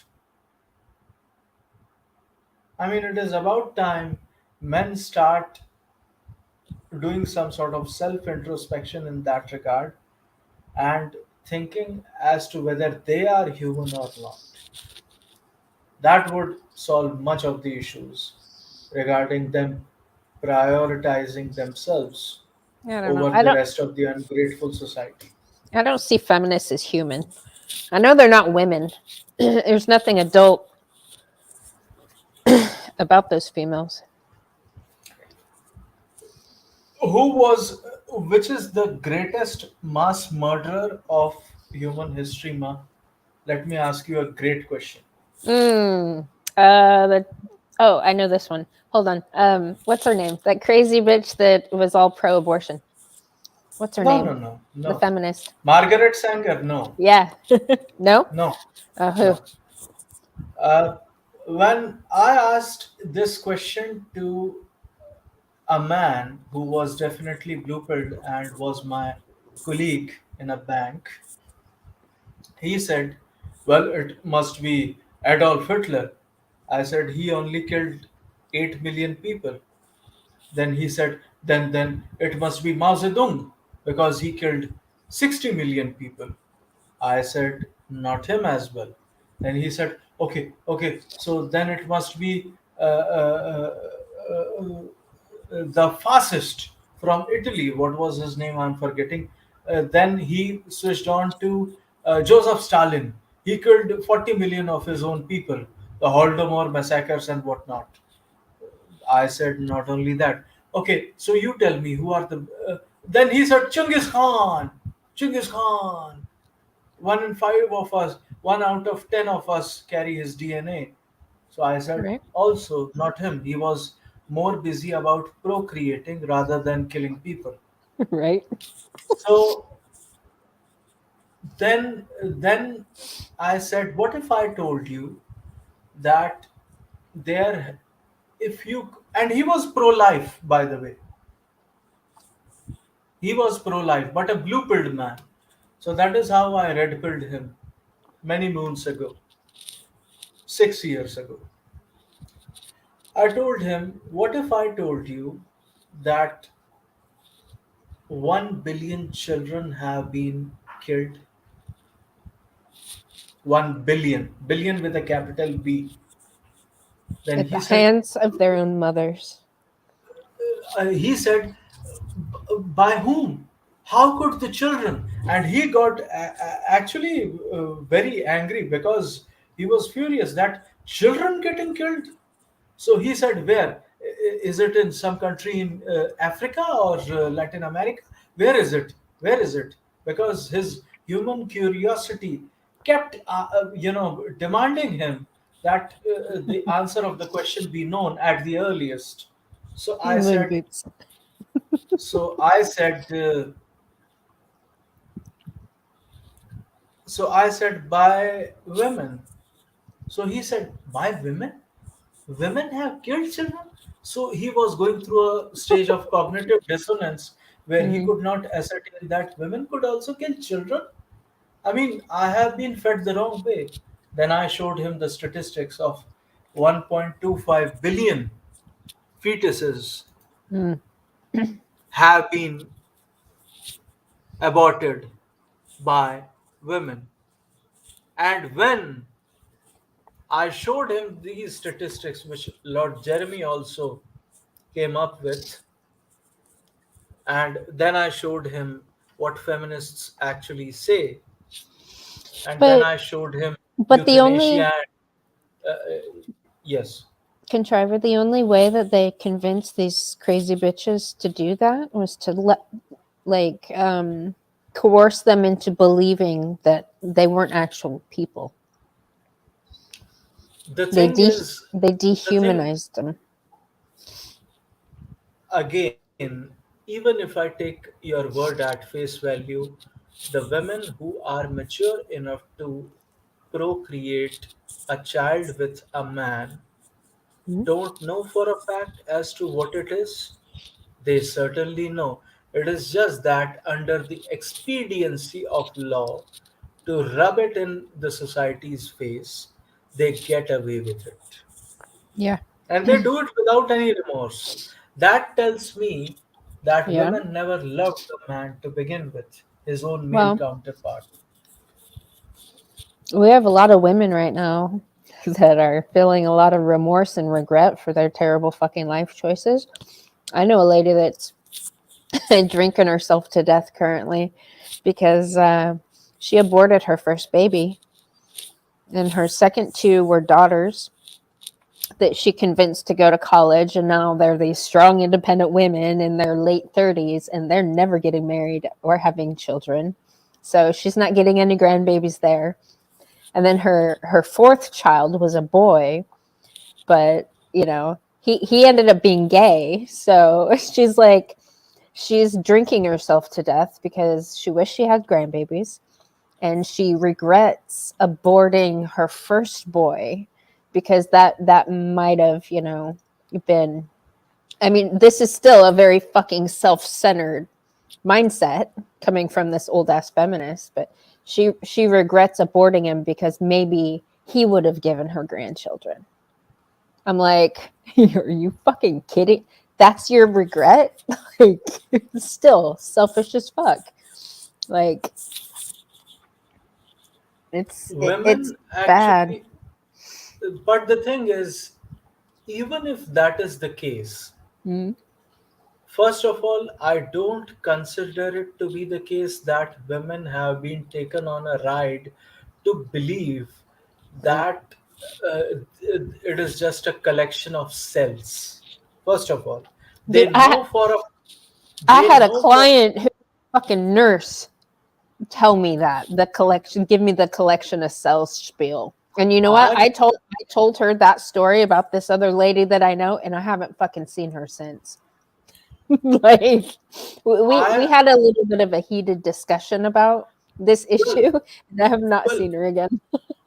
I I I could understand someone from the healthcare sector or something A who is nurse. working towards euthanasia and eugenicism. Hmm. That is a nurse, a benevolent nurse who is basically a butcher alongside her surgeon, doctor, Right. whatever. What I'm trying to say is this: the deracination of sexual reproduction and the act from its ultimate purpose, that is procreation of a life, is something that has happened in the 40s itself. Forget about the bra burning generation in the 60s. It happened within the 40s, after the in the advent of the Second World War. And that is the thing that irks me most, because these women truly understand what is the purpose of sexual reproduction Right. and sexual intercourse. They know. So they know for a fact as to what happens. That is why they take after morning pills. They have copper tea installed. They get their uteruses removed. They get babies aborted. Whatever be the Mhm. case, they get everything done so they can't get pregnant, right? Right. So Mhm. they know for a fact that what they are doing is something that is not to be done. For example, that Brittany Renner or something, she had a video with Andrew Tate on Just Pearly Things. I was just watching one of her skit or something, and she said that I have had sexual intercourse with three guys in 1 week, and it gave me a yeast infection or something. So, Jeez. and she was laughing about it. So I thought to myself, well, who told you to try three guys within 1 week? And not only you are the party to it, but you are also carrying forward the legacy of yeast infection to other men via yourself. Right. So the basic thought about deracination of the act from its purpose is something which we have to look into, and when it happened as well. Yeah. So By the that is way, the good case. morning, Tom. Good morning, Sir Tom. And that is why a collection of cells theory falls flat on its feet, because otherwise, why would women take after morning pills? Why would women take contraceptive pills? Why would women suggest on getting a condom? Why would women suggest on all these things in the first instance? Because they don't want to get pregnant. Now, when pregnancy happens, whether it is planned or unplanned, uh, women know for a fact as to what it is. Mhm. And that is why, after that, if you want to destroy the fetus, then when a man kills a woman who is pregnant, it is counted as double homicide, but Right. not the other way around. Right. So, Strangely. I mean, strangely, because it is a woman's body, my choice. So, I mean, then the argument gets a little bit awry that, okay, so you want me to abandon the child as well because it is just one of my wasted sperm Right. from a man's standpoint, and that is never accepted within the society, because when it comes to fornication, these women don't think twice, but when it comes to pregnancy, they either want to bring up a child and become a very good Christian and have a bastard making factory, or they Shout would out work to on this. Alice. Shout out Alice. I know you're watching. You better clip this. Add this Exactly. entire stream to your list of hate streams. You fucking crazy bitch bastard factory. Oh, go Bottom ahead. bitch. Bottom Take bitch. a middle finger from my side as well. Okay. Mm, Apart from that, or mhm. just like Cynthia G and other bitches actually say, that why do we want to have children? It is so much stuff. It is work. We should work on our careers. Right. Well, even within a corporate house, you are still a maid. You are nothing more than that. You are just a cleanup merchant who is doing a job of a sweeper or a peon for a multinational company. That's it. The stake owners are still men, and you are not able to destroy them in Right. any way, shape, or form. You are just a CEO. But who are the stake owners? Who have the majority of the shares of the company itself? You want to delve deeper into that? You can't, because you just have to put a vagina in front as a CEO, and that's it. Mm, Viva la feminism. hmm. Good morning, Johnny. Good morning, Johnny sir.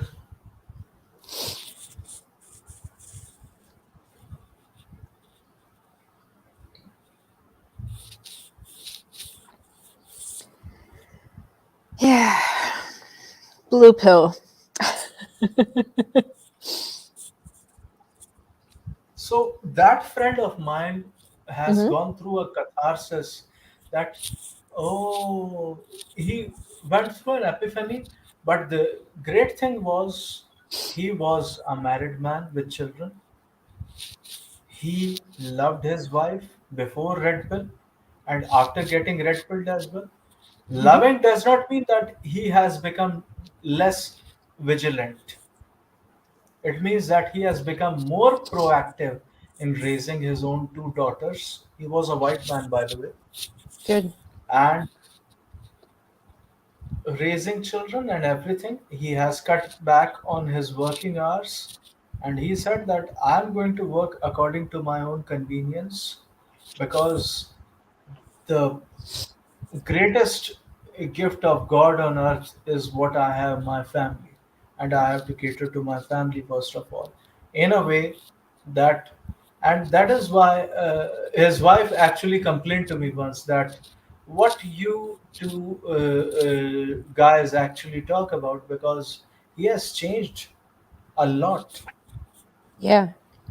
He has become more dominant and assertive, and I just feel attacked all the time. Well, I said, look, if you feel attacked all the time, I would not talk to him ever again. I would also get transferred to a different branch or something, but he is never going to become the Billy Bob that he was once. So deal with it. That's it. That is the only thing. Women complain a lot, but that is the very same man whom they like a lot. They are attracted to a lot. I mean, I don't brag about it, but I have also red pilled a few cases in my personal capacity. Yeah. So, in that regard, I was there for him, even though I was red pill raging all the time. Right. One should not Good. drink, one should always be sober. Yeah, I agree. Good morning, I Rusty. mean, good morning, Rusty sir, Mr. Hmm. Contriver. Thank you, sir. Shall we open the panel,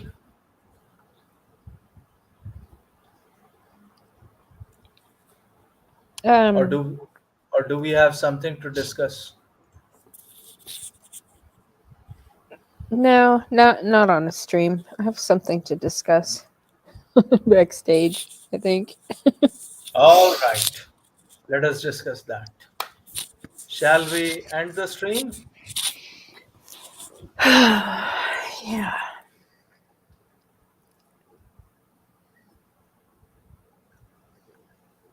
I think so.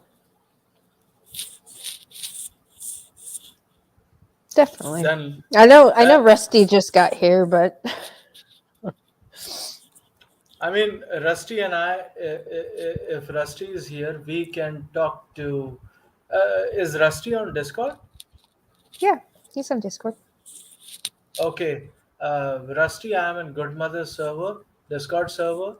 Call me anytime. We could talk whenever you want, sir.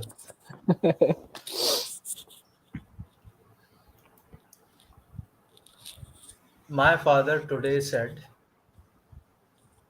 there is not going to be someone in our uh, entire family who is going to carry my surname Mm, because I don't have children. yeah. My wife left.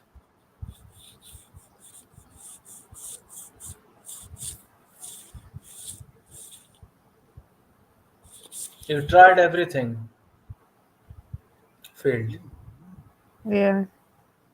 So at the age of 74 plus, he was saying that while shaving in the morning, and I had to listen that because it is a Sunday morning, I can't go to office.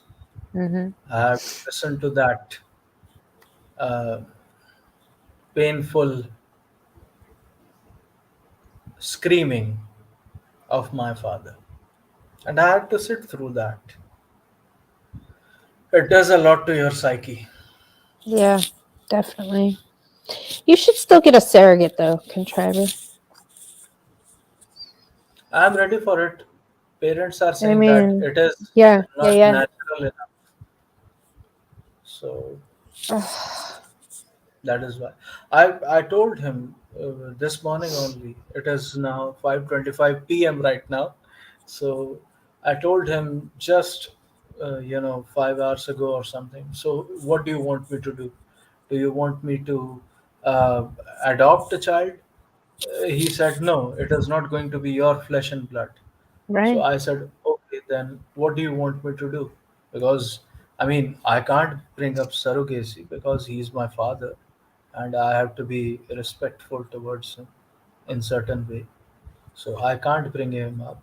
So I said, there are things like this also happening that you have to just donate your sperm and artificial wombs and something that is not natural, that is not natural. So I well, said, but then why, what do you want me to do? Nothing, nothing, just let it all die out. So I mm, said, I'm there for you, I'm there for you. I mean, even if you wake up at night in the dark of the night and you require one glass of water, I'm going to give it to you. yeah, He said, but who is going to give it to you when you grow old? So right, I said, well, why do you have to concern yourself with that? Because I'm your father, damn it. That is why. right.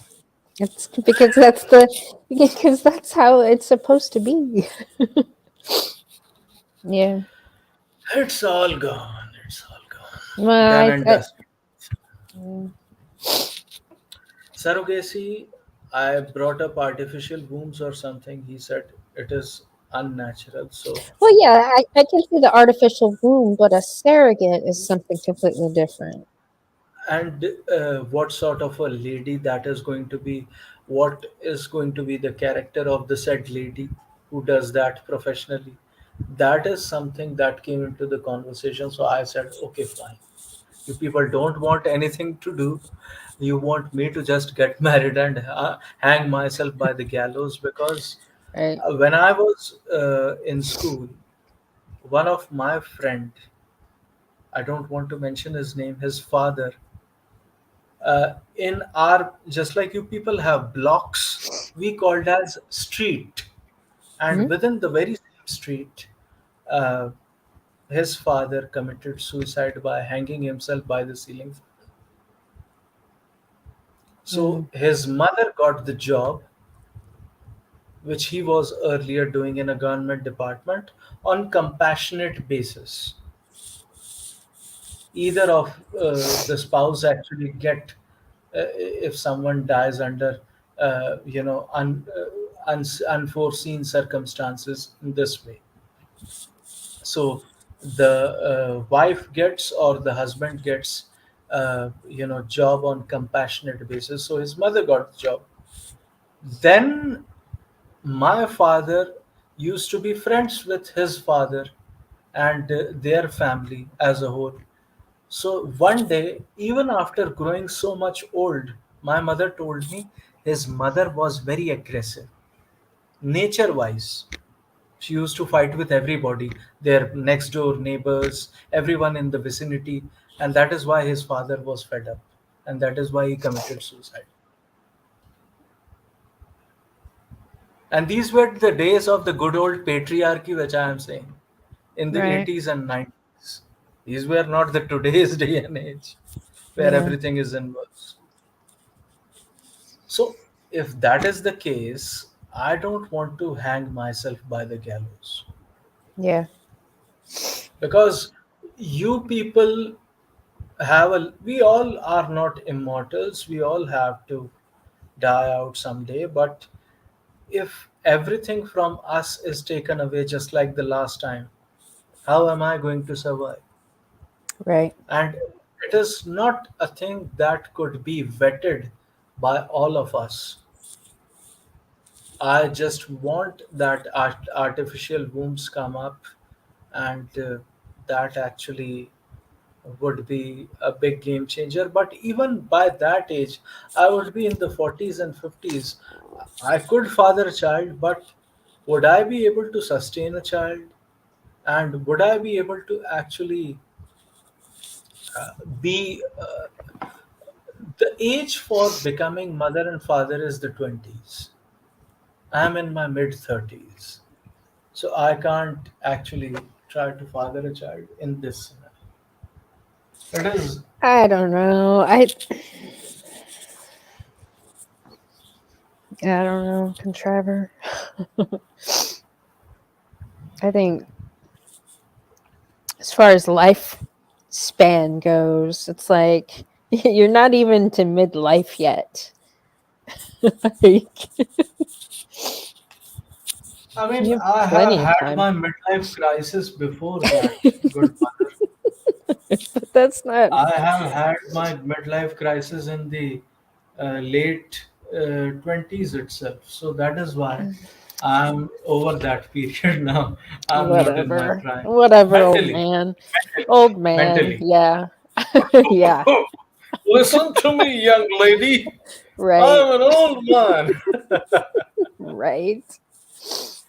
All All right. right. Let's end this Let's because I let's I end need to this. I need to pick your brain about blue pill stuff. Okay. Okay. So, ladies and gentlemen, audience, friends, thanks a lot with my folded hands that you came here on such a short notice Yeah. and participated in the stream. And I shall be eternally grateful to you all. Thanks a lot. Thank you, Contriver, for starting this early before I got home from work. Ah, it's Good, not a big deal. good night, everybody. Good night, Johnny. Good night, Mandy. Lord Jeremy, good Ending to see you. ending Rusty. broadcast. Okay. Bye, Three, everybody. three, Bye, two,